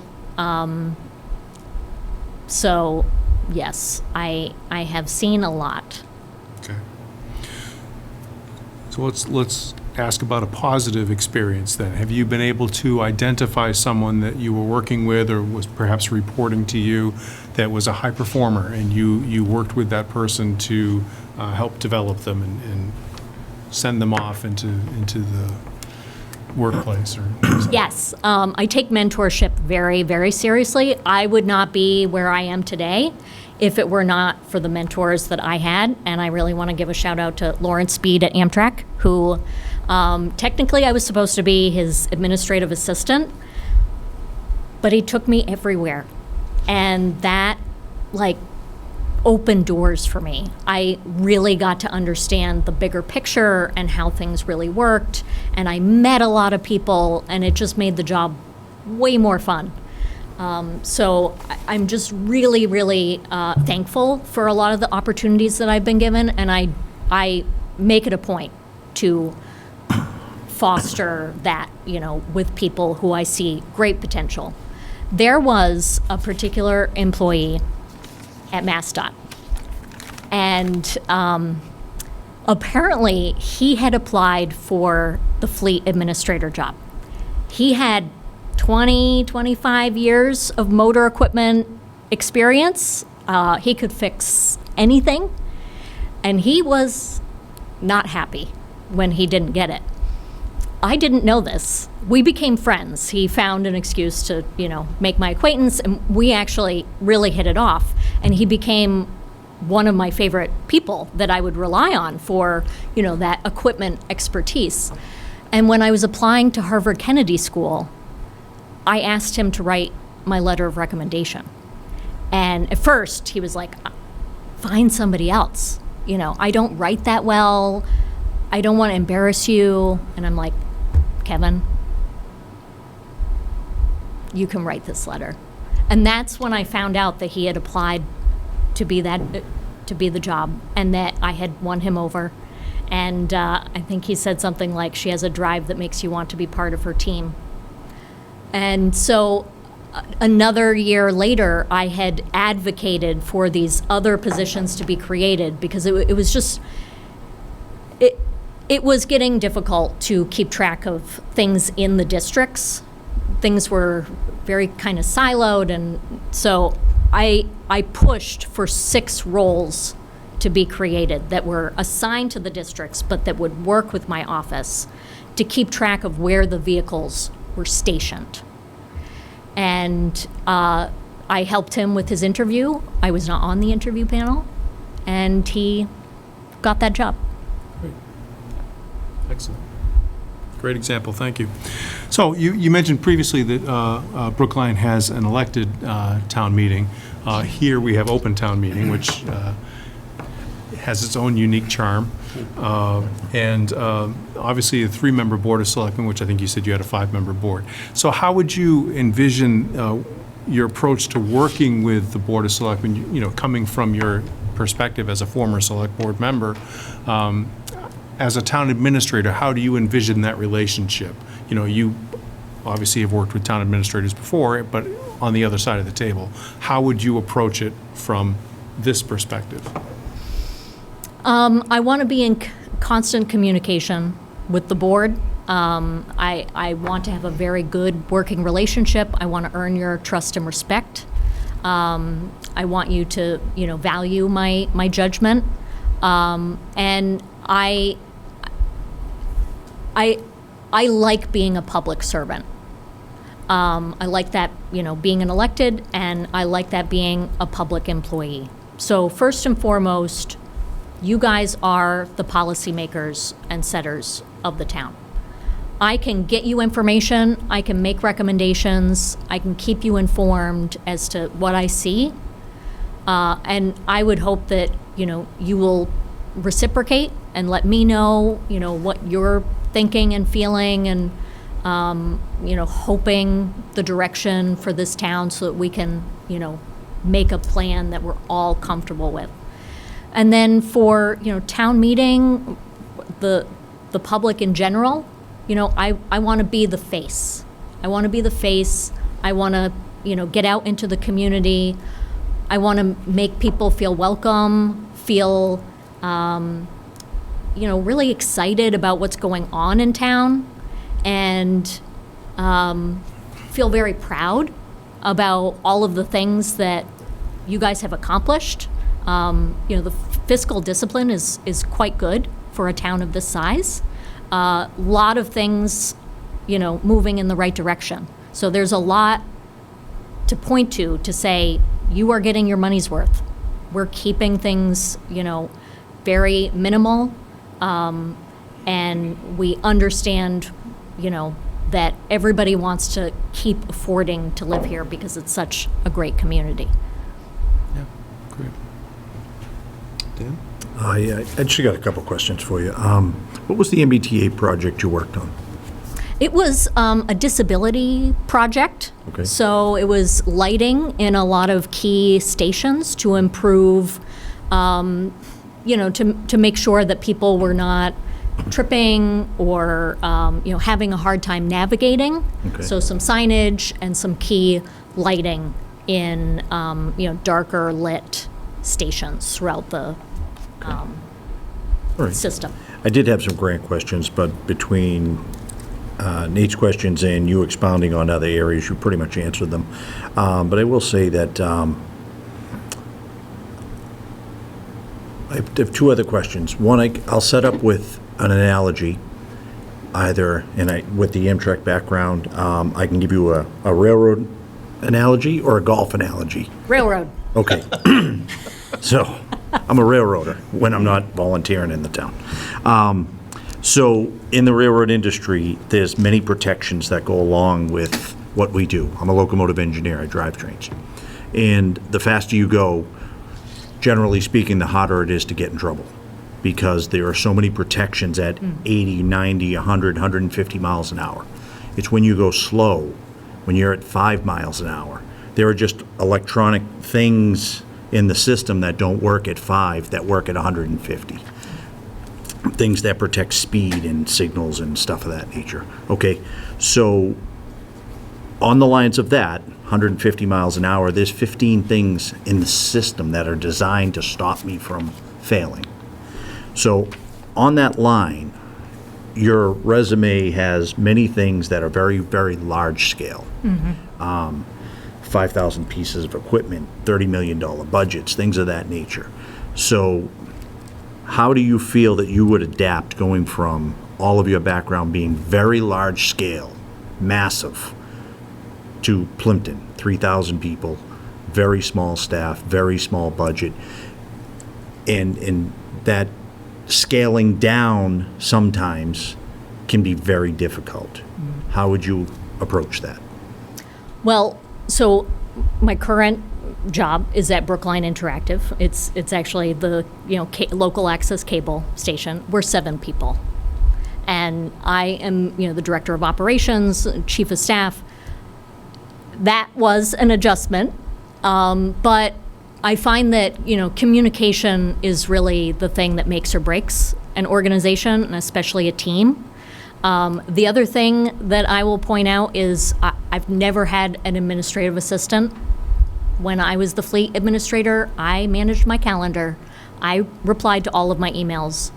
The select board in Brookline, there's nobody, managing our calendar. I mean, setting the agendas and posting the meetings, yes, but I was asked once to try to figure out how many emails I got while I was on select board. It was an average of 10,000 emails a year.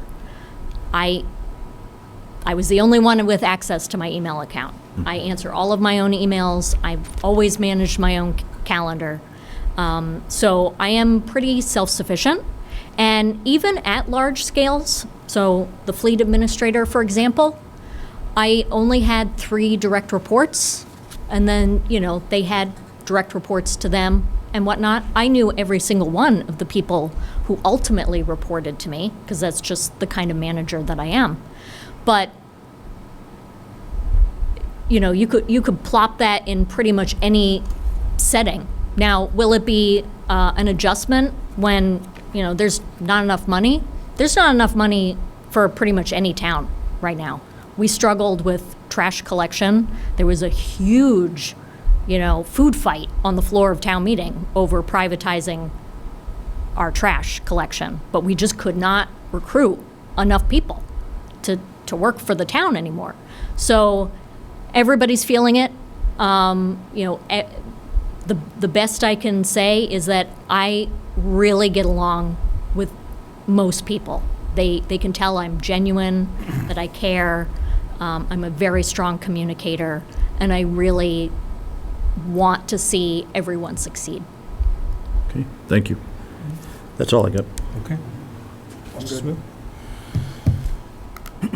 Okay, we've reached the end of our list of questions. What do you have for us? So what are your thoughts on economic development, housing? I heard about the 40B that's going in. I took a little drive around. I was surprised to see the framing for some commercial business there. How are people reacting to this? Which one of us is going to coin flip? Well, as far as the I'm just economic gonna say development not of the well. town of Plympton, one of the things is our rural nature is something that is very dear to our hearts. I mean, it's always been that way. I'm going to try the word again. Generationally, we have multiple families that have lived here for multiple generations. And obviously, with that, a lot of those people are aging out. So when you talk about housing, we've got on to, in the past, set up as the selectmen and so forth, we worked through the ADUs and got a ADU bylaws and so forth taken to be correct with the state and in line with that. So that is some of the things we've been trying to do as far as to deal with housing in this community, because it's a very difficult community based on the fact for housing, based on the way that the topography of the town is. There's a lot of wetlands in the town. There's a lot of farms in the town that are active farms, albeit, whether it be agricultural in the sense of, growing things or having horse farms. And, most of the people in the town do not want to see this town turn into something that it's not. Ultimately, as far as economic development, we're looking for things that are going to be more in line with what the town already has and a minimal impact. I mean, yes, we do have Cisco, but Cisco is actually strategically located where it is. As you've seen it and, gone through that area. It's actually in a good location as far as the town is concerned, and that was done by previous select boards and so forth. But as far as economic development, I mean, we don't really have an industrial area outside of Cisco. And where you mentioned the 40B is kind of in that area as well, but that has a tremendous impact on the town because you're now going to put more people into the town, more people, more services, more people with kids that are going to come in and impact the town for the school. So it's the big concern. And we also have an aging out fire department as far as the fire station, I should say, not the fire department, but the station itself needs to be replaced, so we're looking at that as well. So, I mean, there's a lot of, economic challenges for this town, and there's not the resources there. And when the burden falls on the residents, it makes it very difficult. And obviously with what you found out about what we did for the last town meeting and how we got a budget approved, we're dipping into, your savings account. And that's not a way to operate. And as my colleague very, very aptly said and very eloquently said at town meeting, and explained to everybody that's a one and done. We're not going to be able to do that next year. It's not realistic. It's not fiscally responsible. And we'll be trying to avoid, just like anybody else, a Proposition 2.5 override. So we do have to do something on the economic development end, and that's why I gave you that question to see where you're at. Because coming from a larger community, you have a lot more resources to draw from. You have a lot more infrastructure to draw from. We don't have that here. So it's a very difficult question because I can tell by the residents that I know, and having been one myself going on 26 years, we're not looking to have a box store in town. We're not supportable of that. Our infrastructure is not supporting that either. And with an aging fire station that needs to be replaced, that adds to it as well. So. And, with respect to the 40B development specifically, I think probably if you took a ride through there, probably some of the buildings that you saw, the skeletal buildings are probably on the other side of the town line, actually. It's all Carver. So that development is actually, it's the same owner, but they have sort of two separate projects. Got it.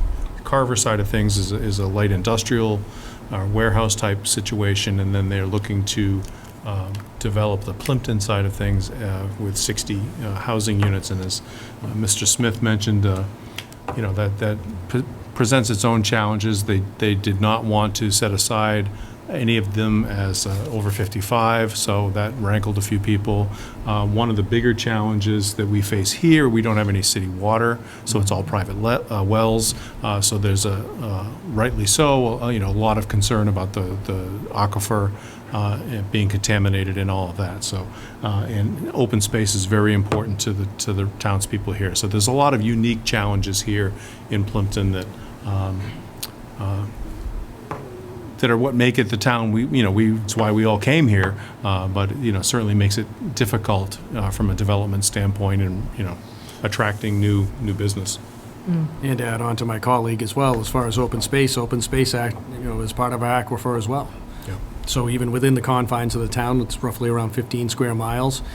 Those open space is not just for having open space. It actually is ecological as far as where our aquifer is affected by that as well, too. So it's not even a question of we're just trying to keep open space. So there's beyond that as well, so. Yeah. Well, speaking of water, Yes. what's the status with the water project for the town buildings?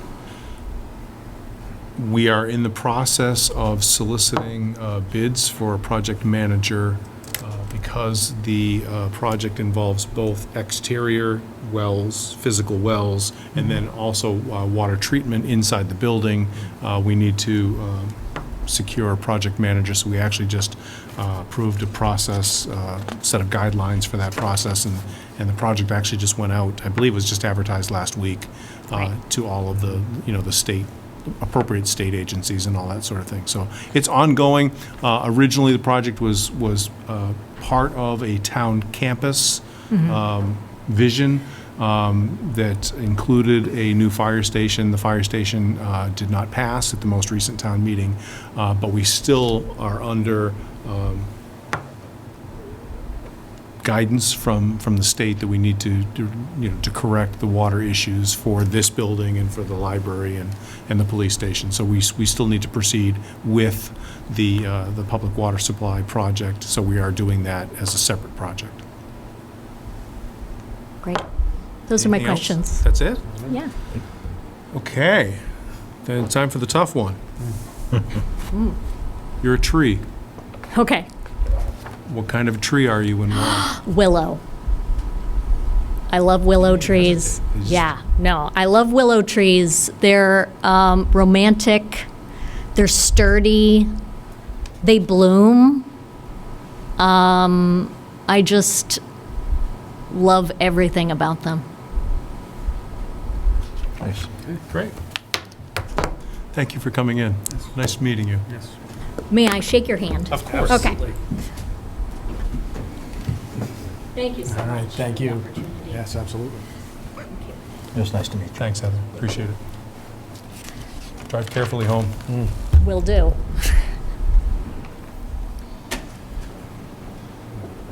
Yeah.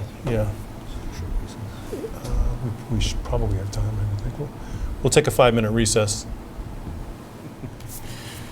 Thank you for coming in. Our last applicant for this evening is Sydney Viveros. Sorry, let me get organized here. Sydney, my name's Nathaniel Sides. I'm the chairman of the Board of Selectmen. To my right is Dana Smith. To my left is Dan Cadigan.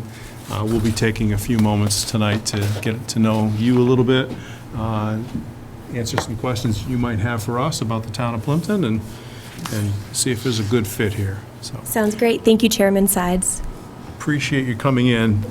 Thank you for your interest in Plympton. Congratulations on making it this far on the process. That's an accomplishment in itself. Thank Why don't you. you start off by taking a few minutes to introduce yourself, sort of a little bit of your background, how you got here, and why you're interested in the position of town administrator. So, as you said, my name is Sydney Viver. Should I speak into the microphone, or is it I okay? think he can pick it up. Okay. That's more for the recording than anything else, so don't Okay. feel like you've got to, it's not karaoke. And we can hear you fine. Yeah, exactly. Sounds great. Thank you. So, my name is Sydney Viveros. I am currently the Assistant Town Accountant for the town of Lakeville. Prior to that, I was the Executive Administrative Assistant to the Board of Selectmen and Town Administrator in Acushnet, Mass., which is a very similar community to Plympton. And then prior to that, I implemented healthcare software, and I also built customized software for critical access hospitals all across the U.S. My territory was North America, so I actually technically covered Mexico and Canada, but I didn't end up having any sites there, unfortunately. That would have been great. I got my bachelor's degree at Salve Regina University. I studied mathematics there.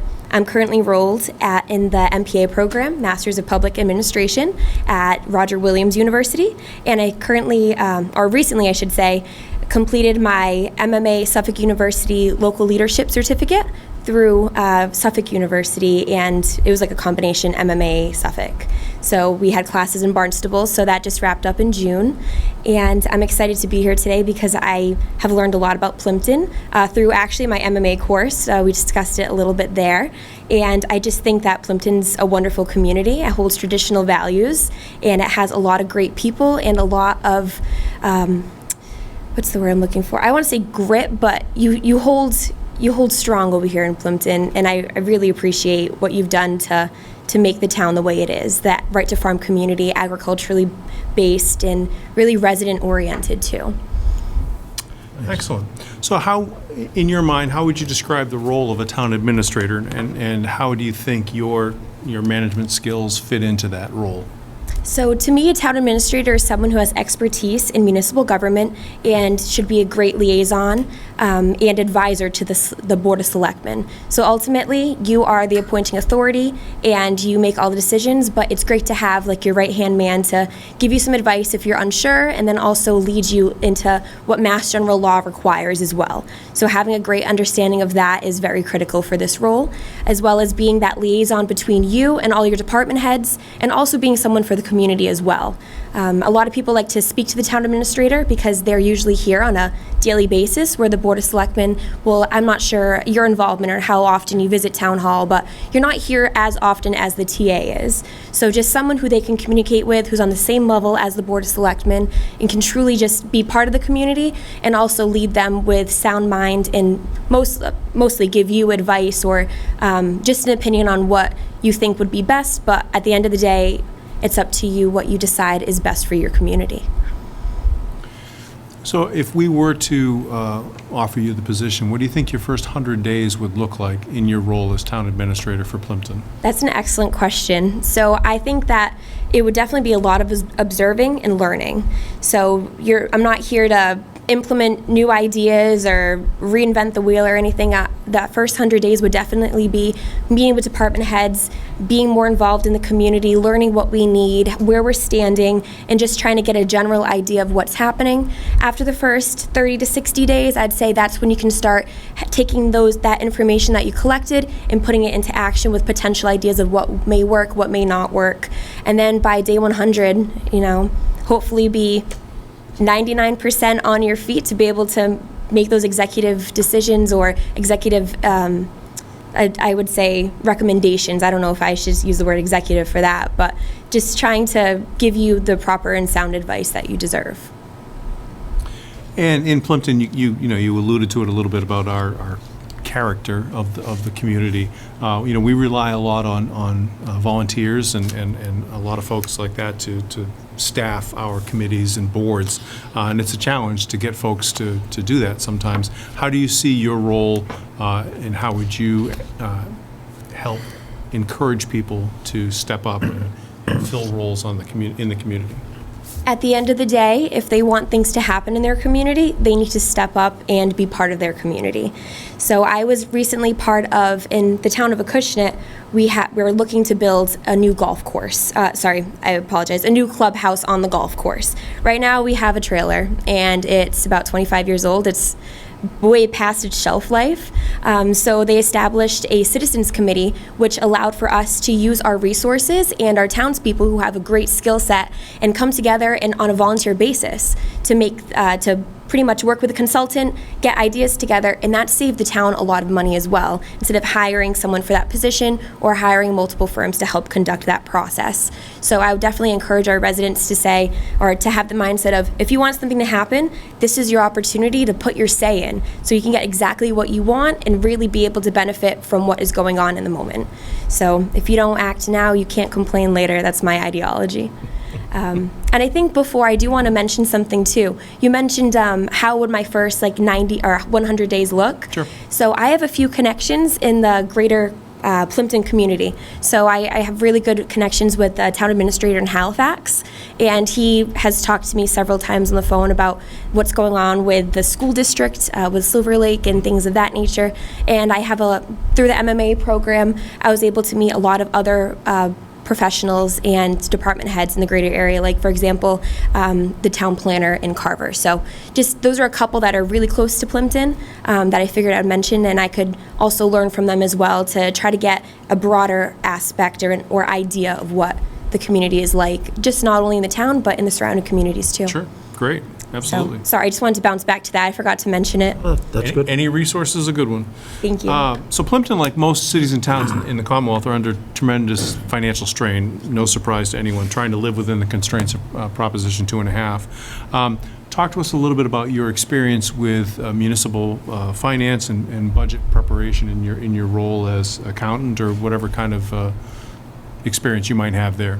Sure. So I worked directly with the finance director in the town of Lakeville, and throughout this whole budget process, it's been very difficult for, at least I can speak on Lakeville's behalf, just through this economy and our state aid and things like that. They recently tried for an override. Unfortunately, it did not pass like they had hoped for. But through that process, I learned a lot about what worked and what did not work. So when you put a budget together, Prop 2.5, it's really important to look at your sources and uses. As basic as that may seem, you can't have money going out without money coming in. So we were able to work to get I actually brought a couple copies if you'd like to see, of our sources and uses sheet that gives a very basic breakdown. Obviously, you're not going to see every single budget line item, but just what your local aid is, how much the schools are allocated for, and so on and so forth. So if you'd like a copy of that, I can give that to you to look at. But just honestly, just getting the basics down of making sure that we understand that we can't overspend, and you have to look at projections now, because what you do now will make a detrimental impact to you 2 to 5 years later down the line. So you can't just put a Band-Aid on a bullet hole when it comes to municipal finance, because there's always going to be a bigger project, there's always going to be a new state regulation, and you really have to have that nest eggs, even if you slowly build it up, in order to cover those unexpected costs and expenses in the future. So you mentioned that Lakeville went for a Prop 2.5 override. Yes. which we have not had to do yet in Plympton, it may be down in our future, but not yet.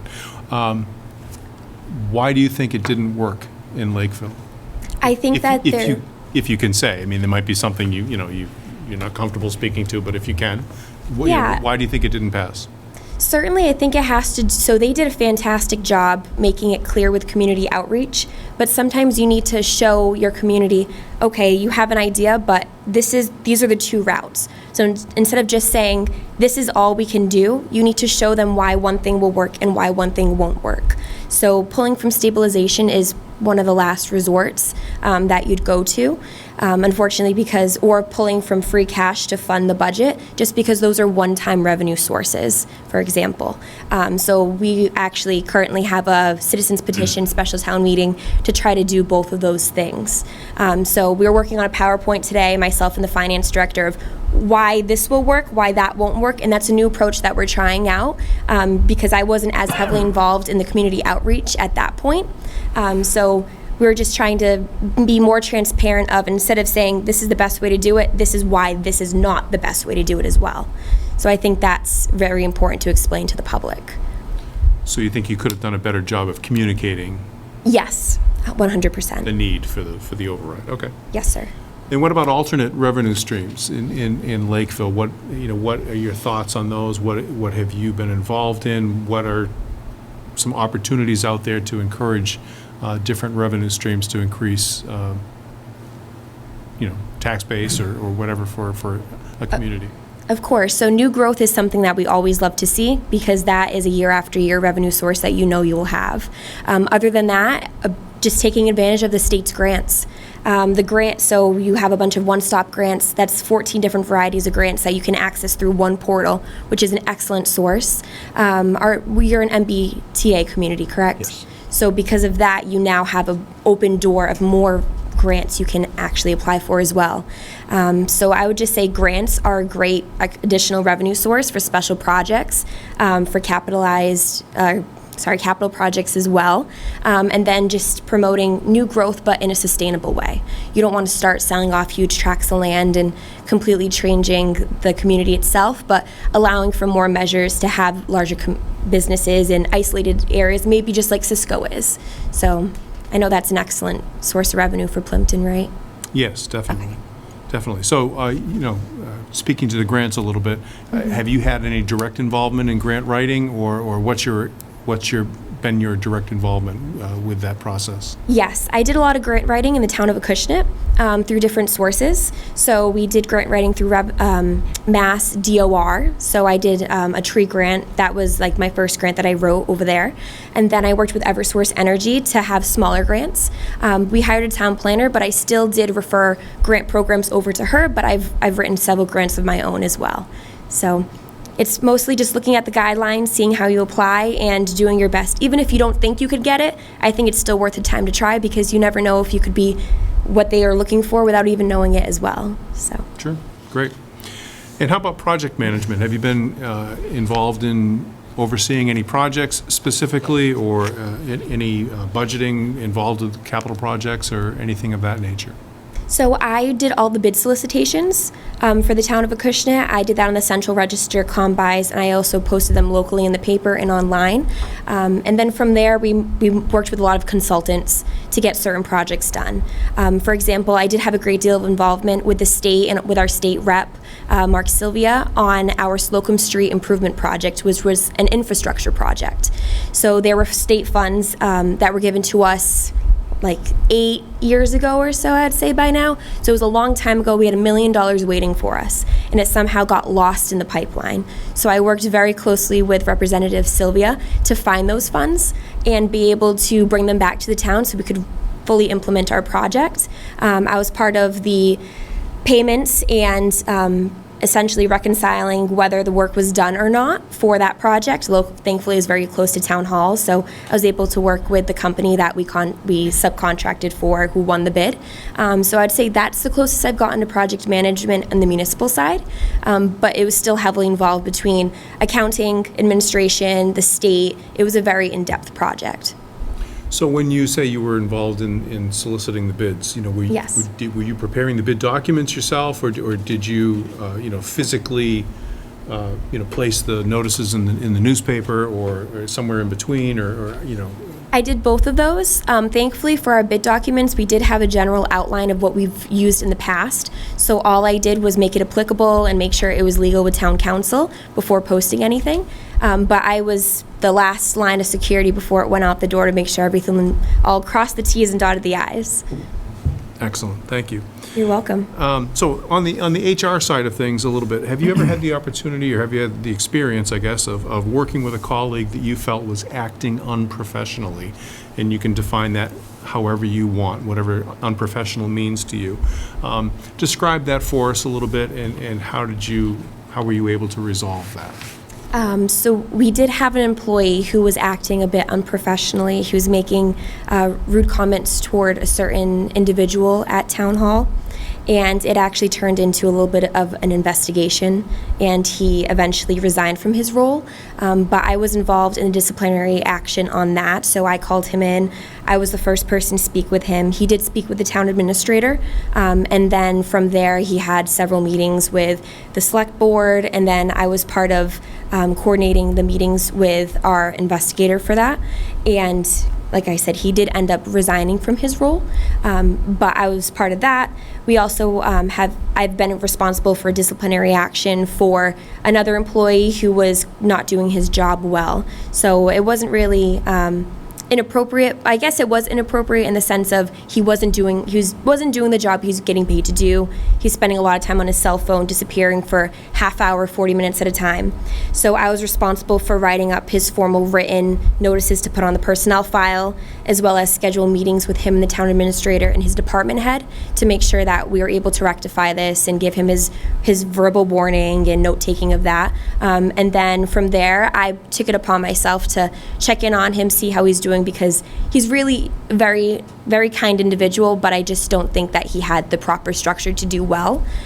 So I still kept a very professional relationship with him. Like I said, a wonderful individual, but I just also made sure that he succeeded. Not that I went outside my bounds of doing that, because I think that's anyone's responsibility in the administration office to make sure that we run well. But I just made sure that he was keeping on track with his work as well. So was that part of your job description, or were these folks reporting to you? Were you the direct supervisor? Is that why you got involved? I mean, it seems unusual for an assistant accountant to be involved in HR management. I apologize. That's when I was in a Acushnet as the executive administrative assistant. I should have clarified. That makes more sense. I'm so sorry. No, that's fine. Thank you for clearing that up. Of course. So, in a similar, then maybe in a Acushnet, you had the opportunity to work with somebody and identify someone that was a high performer, or someone that had potential. Yes. Were you able to work with anybody, identify somebody, coach them along, develop them, and help them thrive? Certainly. So I was in charge of our maintenance staff, custodial staff, and our co-op students and interns, our summer interns. So we did have this one summer intern, great kid, full of joy, really hard worker, people pleaser, but not in a bad way. Like, he just wanted to make sure he did his job and did it really, really well. So when this end of the summer came and after he graduated from high school, I wrote him a really nice letter to encourage him to take on new roles and actually be part of our full-time custodial maintenance team. So he did, and I took the time out of my day as well to speak directly with the town administrator and a couple of our selectmen to make sure they knew how well of a job he was doing. It's really important to recognize when people do well just as much as when people do poorly. And I did, whenever I had the opportunity, I always did that. Even for like our department heads, because the town administrator doesn't always see what happens on a day-to-day basis like you do, because they have important meetings to attend or they have to go on site visits, things like that. So when if someone did really, really well, like for example, our town planner, she was new and she was doing an excellent job and getting all these grants and taking the initiative to start new committees and things like that. I spoke with our town administrator about that and really encouraged him to have a conversation with her and to have like one-on-one to see what she's doing and to really build that relationship. So I think, like I said before, it's important to recognize when people do well. It's one of my big things. It's one of my leadership strategies as well. I love collaborative leadership. Excellent. How about experience with collective bargaining, with unions or anything like that? Have you had any exposure or any history with the collective bargaining process or any of that? I have, actually. So I sat through our DPW union negotiations, and then I was part of that, and I've been responsible for updating our contracts and MOAs. So we actually, in the town of Acushnet, we're a little bit behind in our police MOAs and union contracts. So we had a series of MOAs that were putting Band-Aids on getting a new contract. So I was actually responsible for backtracking from 2025 all the way back to 2018 for our salary grids to make sure that our officers received proper retro. So that was a very long process.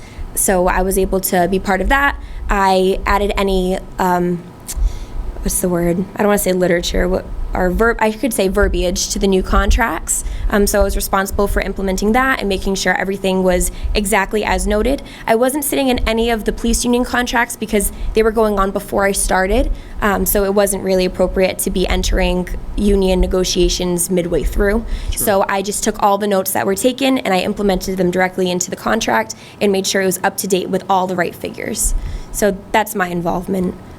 So I've sat in a couple different ones, but I haven't seen one through the end. But I think because of my experience sitting in a couple of different ones, it just all pieces together anyway.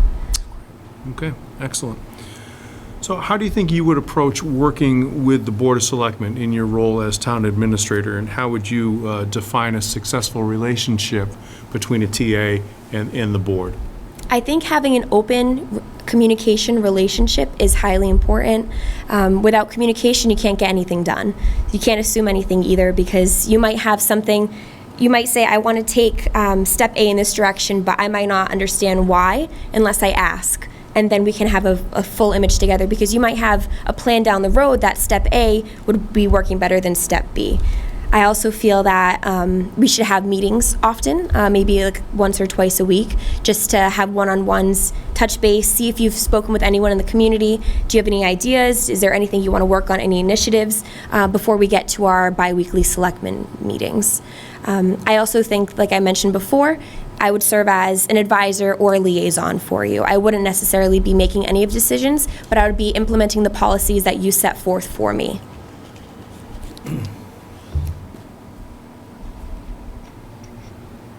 Did I miss anything? No, I think. Okay. I'm just making sure I didn't miss anything, actually. That's fine. Thank you. I kind of go sidetracked sometimes when I talk. I kind of drift No, away. all good, all good. Thank you. You've answered just about all of my questions. Yeah, he's. Did I?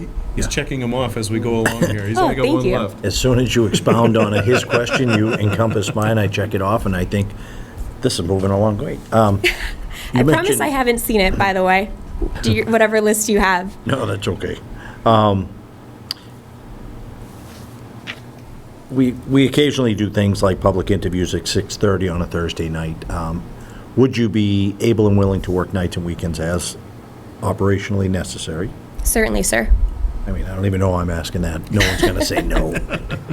But I want to be able to use it as a gotcha moment if you say I can't come in. You know, Thursday night's movie night, but I think I can change it. I'm just teasing. What movie are you missing? Oh, I don't watch movies on Thursdays. I was just joking. that's I on wish I had Wednesday. time to watch It's movies okay on if you did. Thursdays. It's okay.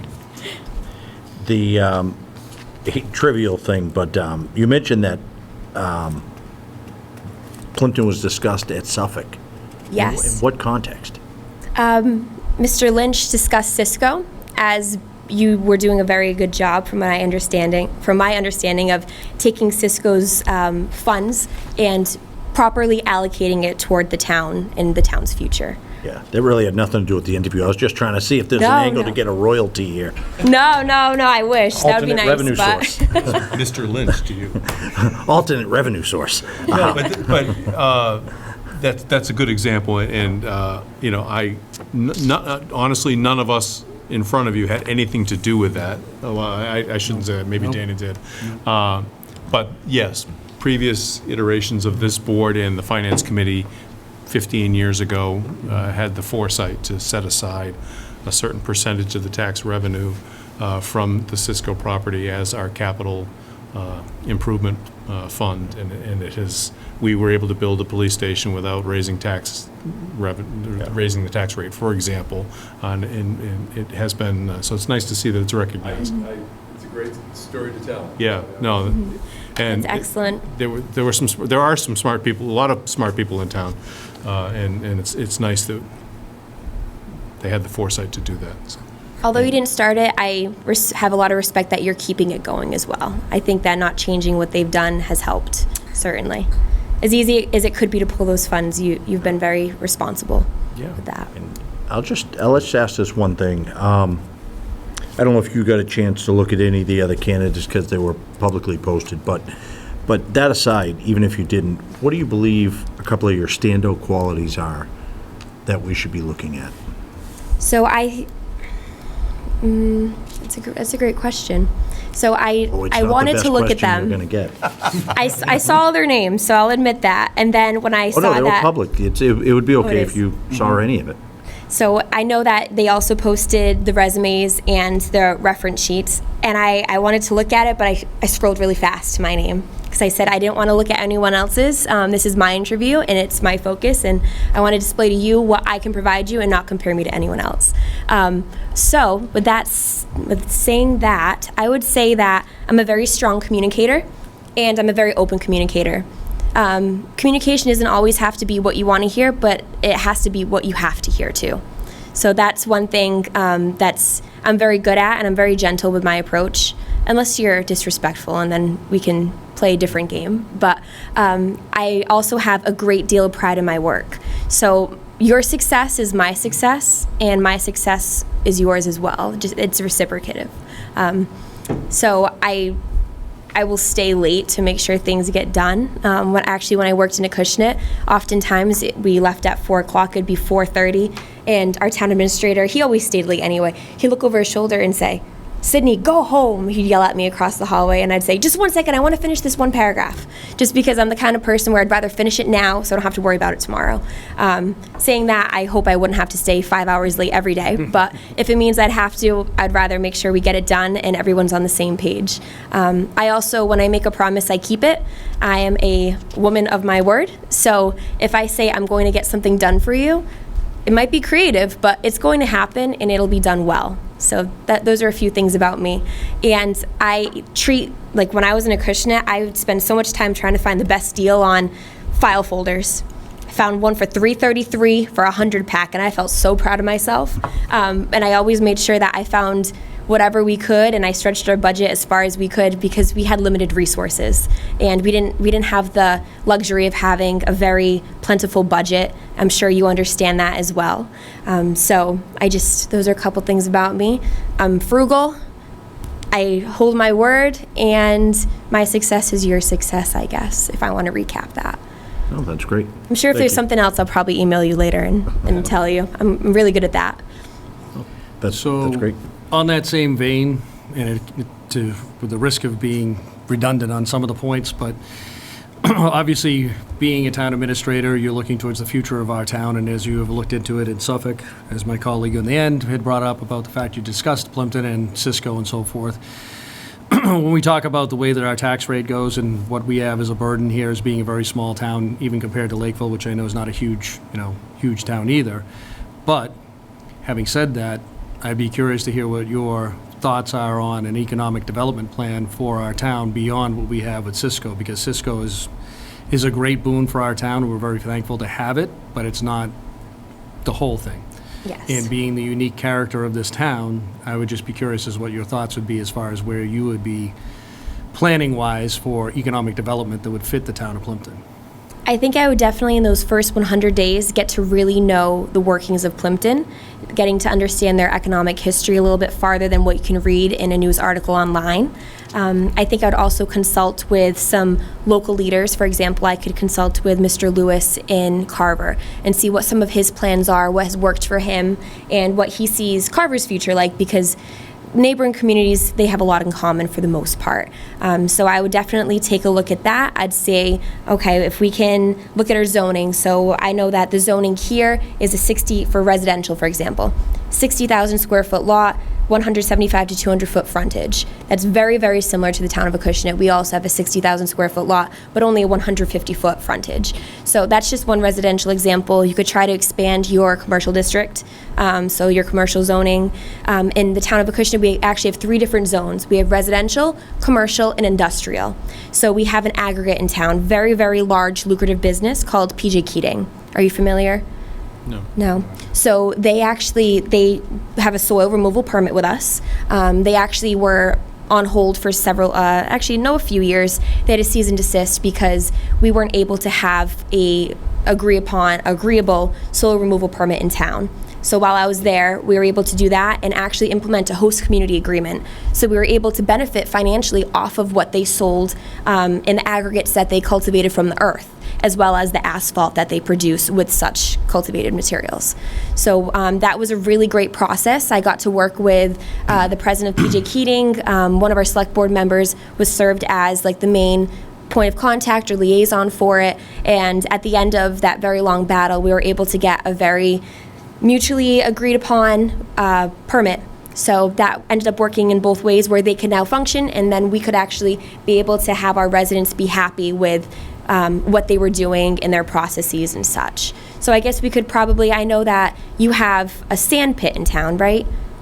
So maybe Yes. try to, I don't know how lucrative they are, but try to come up with a host community agreement for them, something that's similar. That could be another economic thing to do. I just don't know how far that would get us, but it's definitely worth looking into. Excellent. Of course. So I think those are all the questions we had lined up for you, but Mm-hmm. what can we answer for you? What do you want to know from us, if anything?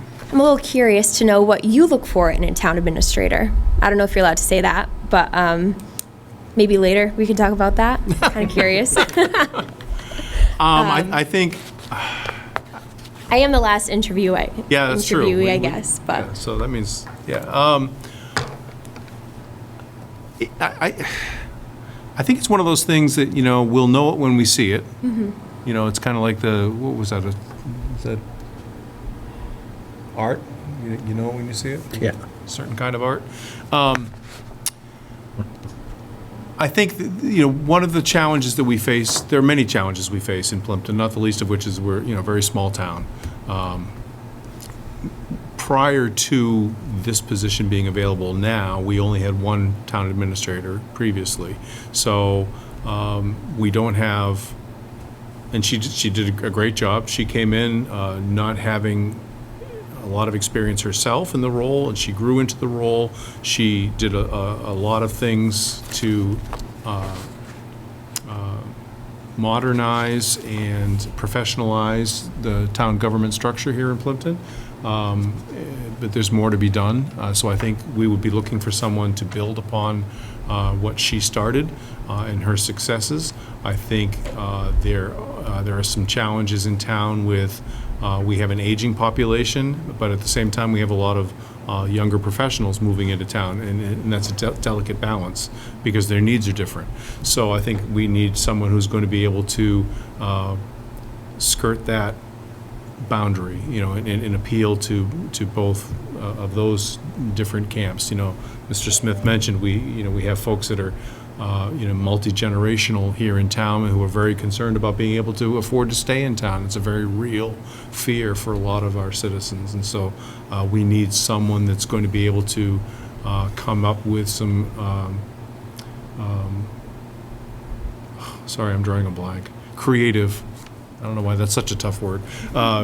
Creative ways to increase revenue, creative ways to develop our budget. You mentioned you don't want to dip into your stabilization. Thank you. Yes. Oh my God, we got to call an end to this. I know. losing I'm it. surprised you guys are you don't want to awake. go into stabilization, but we've had to do that here in town. So we need to, but we obviously we can't do that all the time. So we need to develop new revenue streams and explore those as well. And then ultimately, I think people in town appreciate folks being honest with them more than anything. So I think they understand that they may not like what they have to hear, but if you're at least upfront and honest with them, it makes it easier to absorb what they're being told, and it makes it easier to make some tough decisions. So I think first and foremost, we'd be looking for someone that's a good communicator, obviously that has the knowledge base, but I think more than anything, someone who wants to be active in the community, wants to be the face of the community, and wants to be a good communicator. And I will turn it over to my colleagues here, because I'm sure they can say things much better than I just did. Well, see, this was planned because when he said that we should have one person asking the questions, in older movies and shows, they would ask for one volunteer and 9 people would step back. And the one guy that wasn't paying attention would be the lone standing man. Plympton is, someone's going to watch this tomorrow and want to lambaste me, but Plympton is full of individuals with a lot of opinions, very strong opinions at times, very differing opinions, but at the same time, I have never lived in a community or been involved in a community that is so collectively rational when the time to make a decision comes. It's an uncanny thing that happens here. The community does step forward and they get behind the initiatives that are really valued. Don't always get it right, but good majority of the time we do here. And that's one of the refreshing things that I find living in Plympton. But we are a melting pot of problems, whether it be the age gap in the residents, the income gap, the affordability. You go down one street and there's $1 million homes that are 15 years old, and then the very next street over there, the newest house is 100 years old. So everything about Plympton is a contrast. And so we need, in my opinion, we need someone that is very focused on problem solving, because we do have a lot of problems, and you fix one and there's another one that pops up, and it's just, the onion just never stops peeling with the problems, and every time you fix something, you create something. So I would like to see someone that's very creative in their solutions, innovative in their ideas, as well as forward-thinking for revenue streams and things of that nature. And it's been said several times that the rural nature of the town would, that's the overwhelming response from the residents, is we want to keep the rural nature of the town, and I feel the same way. Mm-hmm. But at the same time, we do need to move forward in some direction, because we can't stay the same when the world around us changes forever, because it's going to get to a point where the stock of Plympton's heritage is depleting rapidly, because they can't afford to stay here unless we modernize, and we need to do that at a rate that is beyond acceptable to everybody. The more you speak, the more I feel like I'm in the town of Acushnet again, in the sense of, and in my first interview, I said, I feel like from what I've learned, we've copied and pasted Acushnet and Plympton. They're so parallel, they're just 40 minutes apart. In one of my essays, actually in Mr. Lynch's class, I wrote about the progression and how change doesn't always have, or progression doesn't always have to mean change to tradition. It just means that you can apply these new concepts in a new light to hold on to your traditions as well. So that's a big thing with that I believe in as well. That's why I really liked Plympton too, because it felt really homey to me. When you're describing the senior community, that was a big crisis for us as well, because our seniors were not being able to afford their taxes anymore. They worked true, honest jobs their whole lives, paid off their homes, but now they couldn't even afford to live with them because the taxes were through the roof. So we implemented special programs for tax relief for our seniors and veterans. I'm not sure if you have any of those implemented in town, but it really helped them stay, and they could do the senior work-off program because it gave them purpose as well. When you're sitting at home all day and you used to work 40 hours a week, seeing all your friends every day or your colleagues, going to, unfortunately, your partner passes away and you're home alone, it gives them a new sense of purpose, new sense of life, and they also do get to save money on their taxes in the process. And then I'm really happy that you mentioned the whole age gap thing as well, because we in Acushnet implemented a 55 and over bylaw to try to combat the cost with our school systems. So the idea is if you have a 55 and over community, the likelihood of having young children within the household is less than one with, let's say, a household with 30-year-olds who might have kids that are school age at that point. So we're just trying to bring in more sources of revenue with new growth and things like that without having to pay with as much out as well. So that's just one idea. I'm sure you speaking on that, just it brought it to light. But the more I get to learn about Plympton, I'm sure the more that we could collaborate and figure out new processes and new things to implement to really help our residents. Because at the end of the day, we're here to serve our people, and you're our people too. But that's my job, I feel, is to make sure that we can do the best for our community. Could always make a golf course even could. remotely as nice as Acushnet. You let me know, I'll do. We've got some cranberry bogs that I would be, I've got the pen right here, I'll sign off on it tonight. Is there anything you'd like to offer in what you're looking for in a TA? Or? No, I think you guys both covered it pretty well, but I think one of the unique things about Plympton is the fact that it is kind of like, and I've used this term before, and I'm probably dating myself, but courier knives.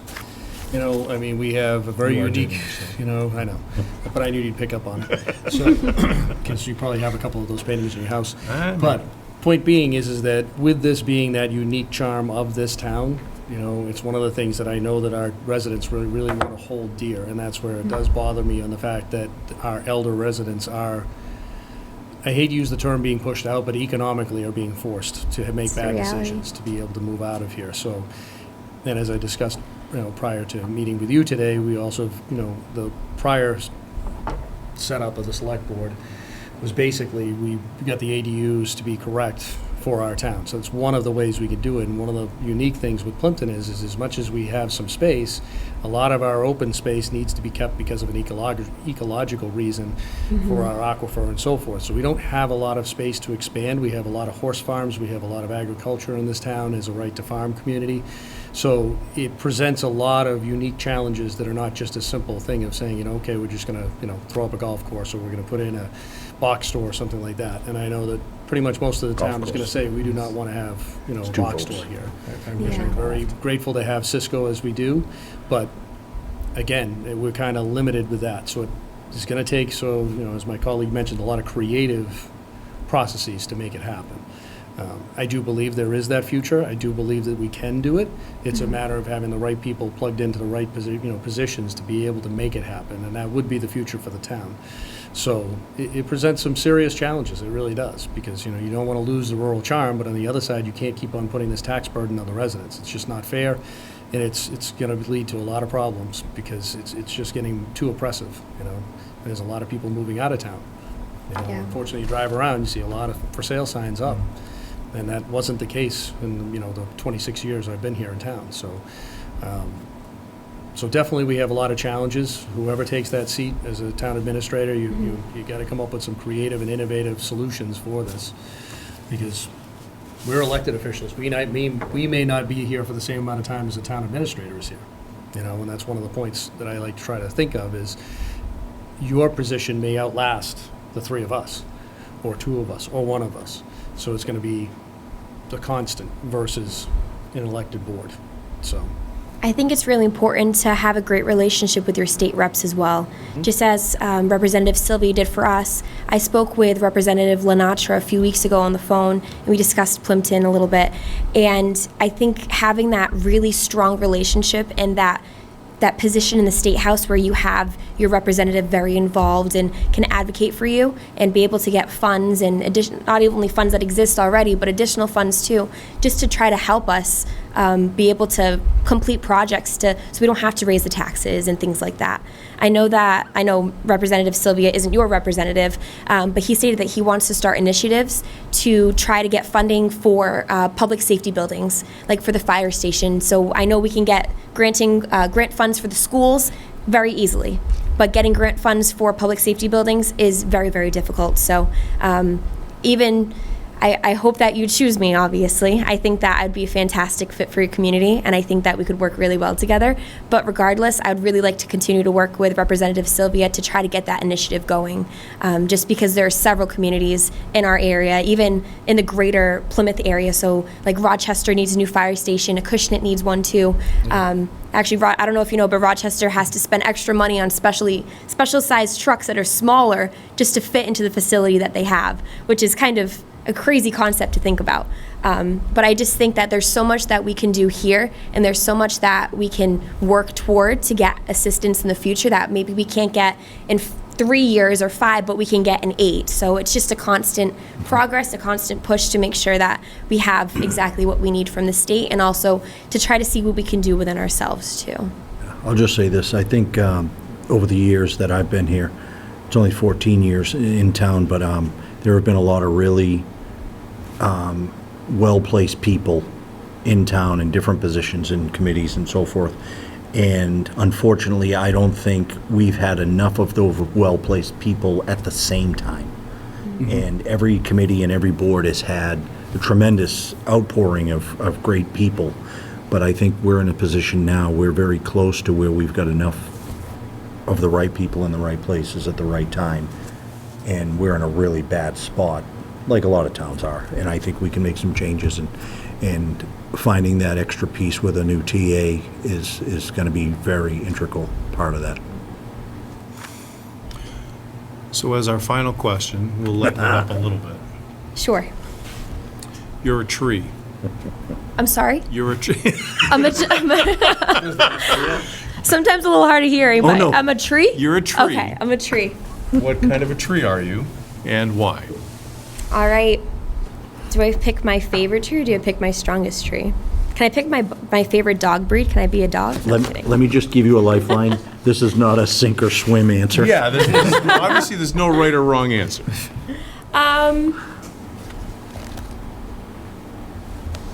I would consider myself to be a Japanese maple for a couple of reasons. When I was a child, we had a Japanese maple tree, a dwarf one, in our front yard, and it was my absolute favorite. I know, I sound a little crazy. It was my absolute favorite tree, but as I got older, I learned that it's such a beautiful and distinctive tree of high value, and it's a slow-growing, strong tree that can last decades.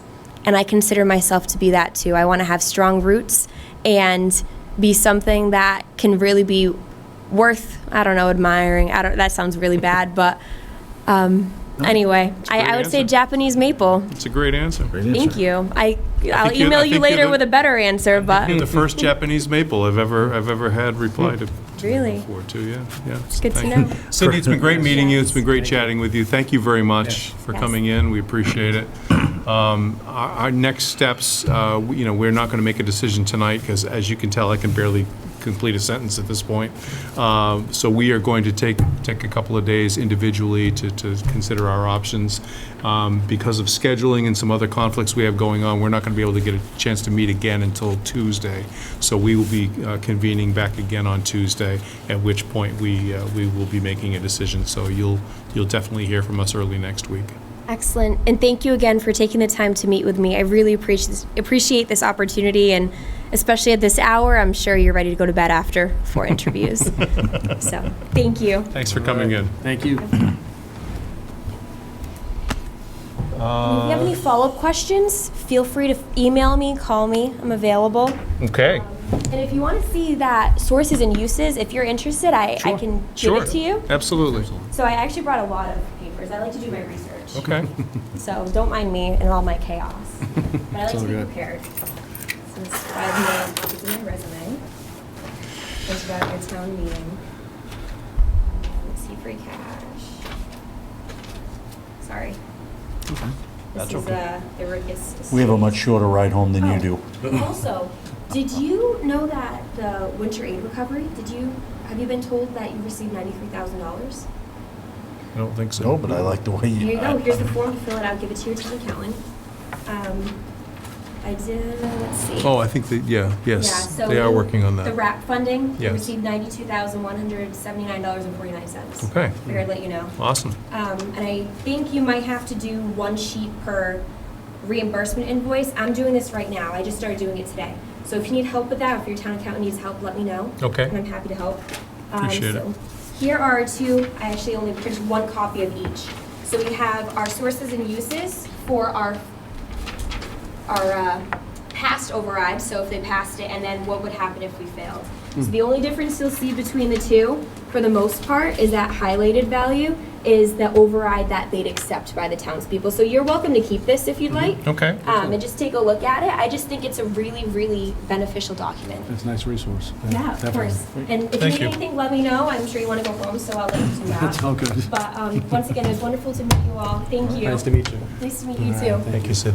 Thank you. Great to meet you. Nice to meet Be you. careful you don't get Oh, thank you. clotheslined. And I'm serious about if you need help with that form. I'm more than happy to help. Appreciate that. I still go to Christian and help them with stuff all the time. Thank you. so. Thank you very much. Yeah, of course. Have a great rest of your night. Thanks. Drive safely. Thank you. Thank you.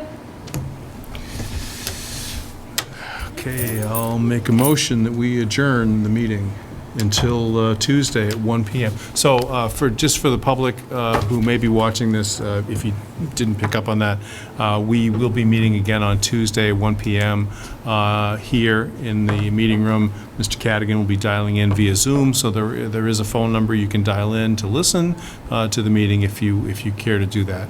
And at that point, we will be discussing the candidates and hopefully making a determination on the person we would like to make the job offer to. So with that, I'll make a motion to adjourn the meeting. Second. All those in favor? Aye. Aye. Aye. We are adjourned, 9:34.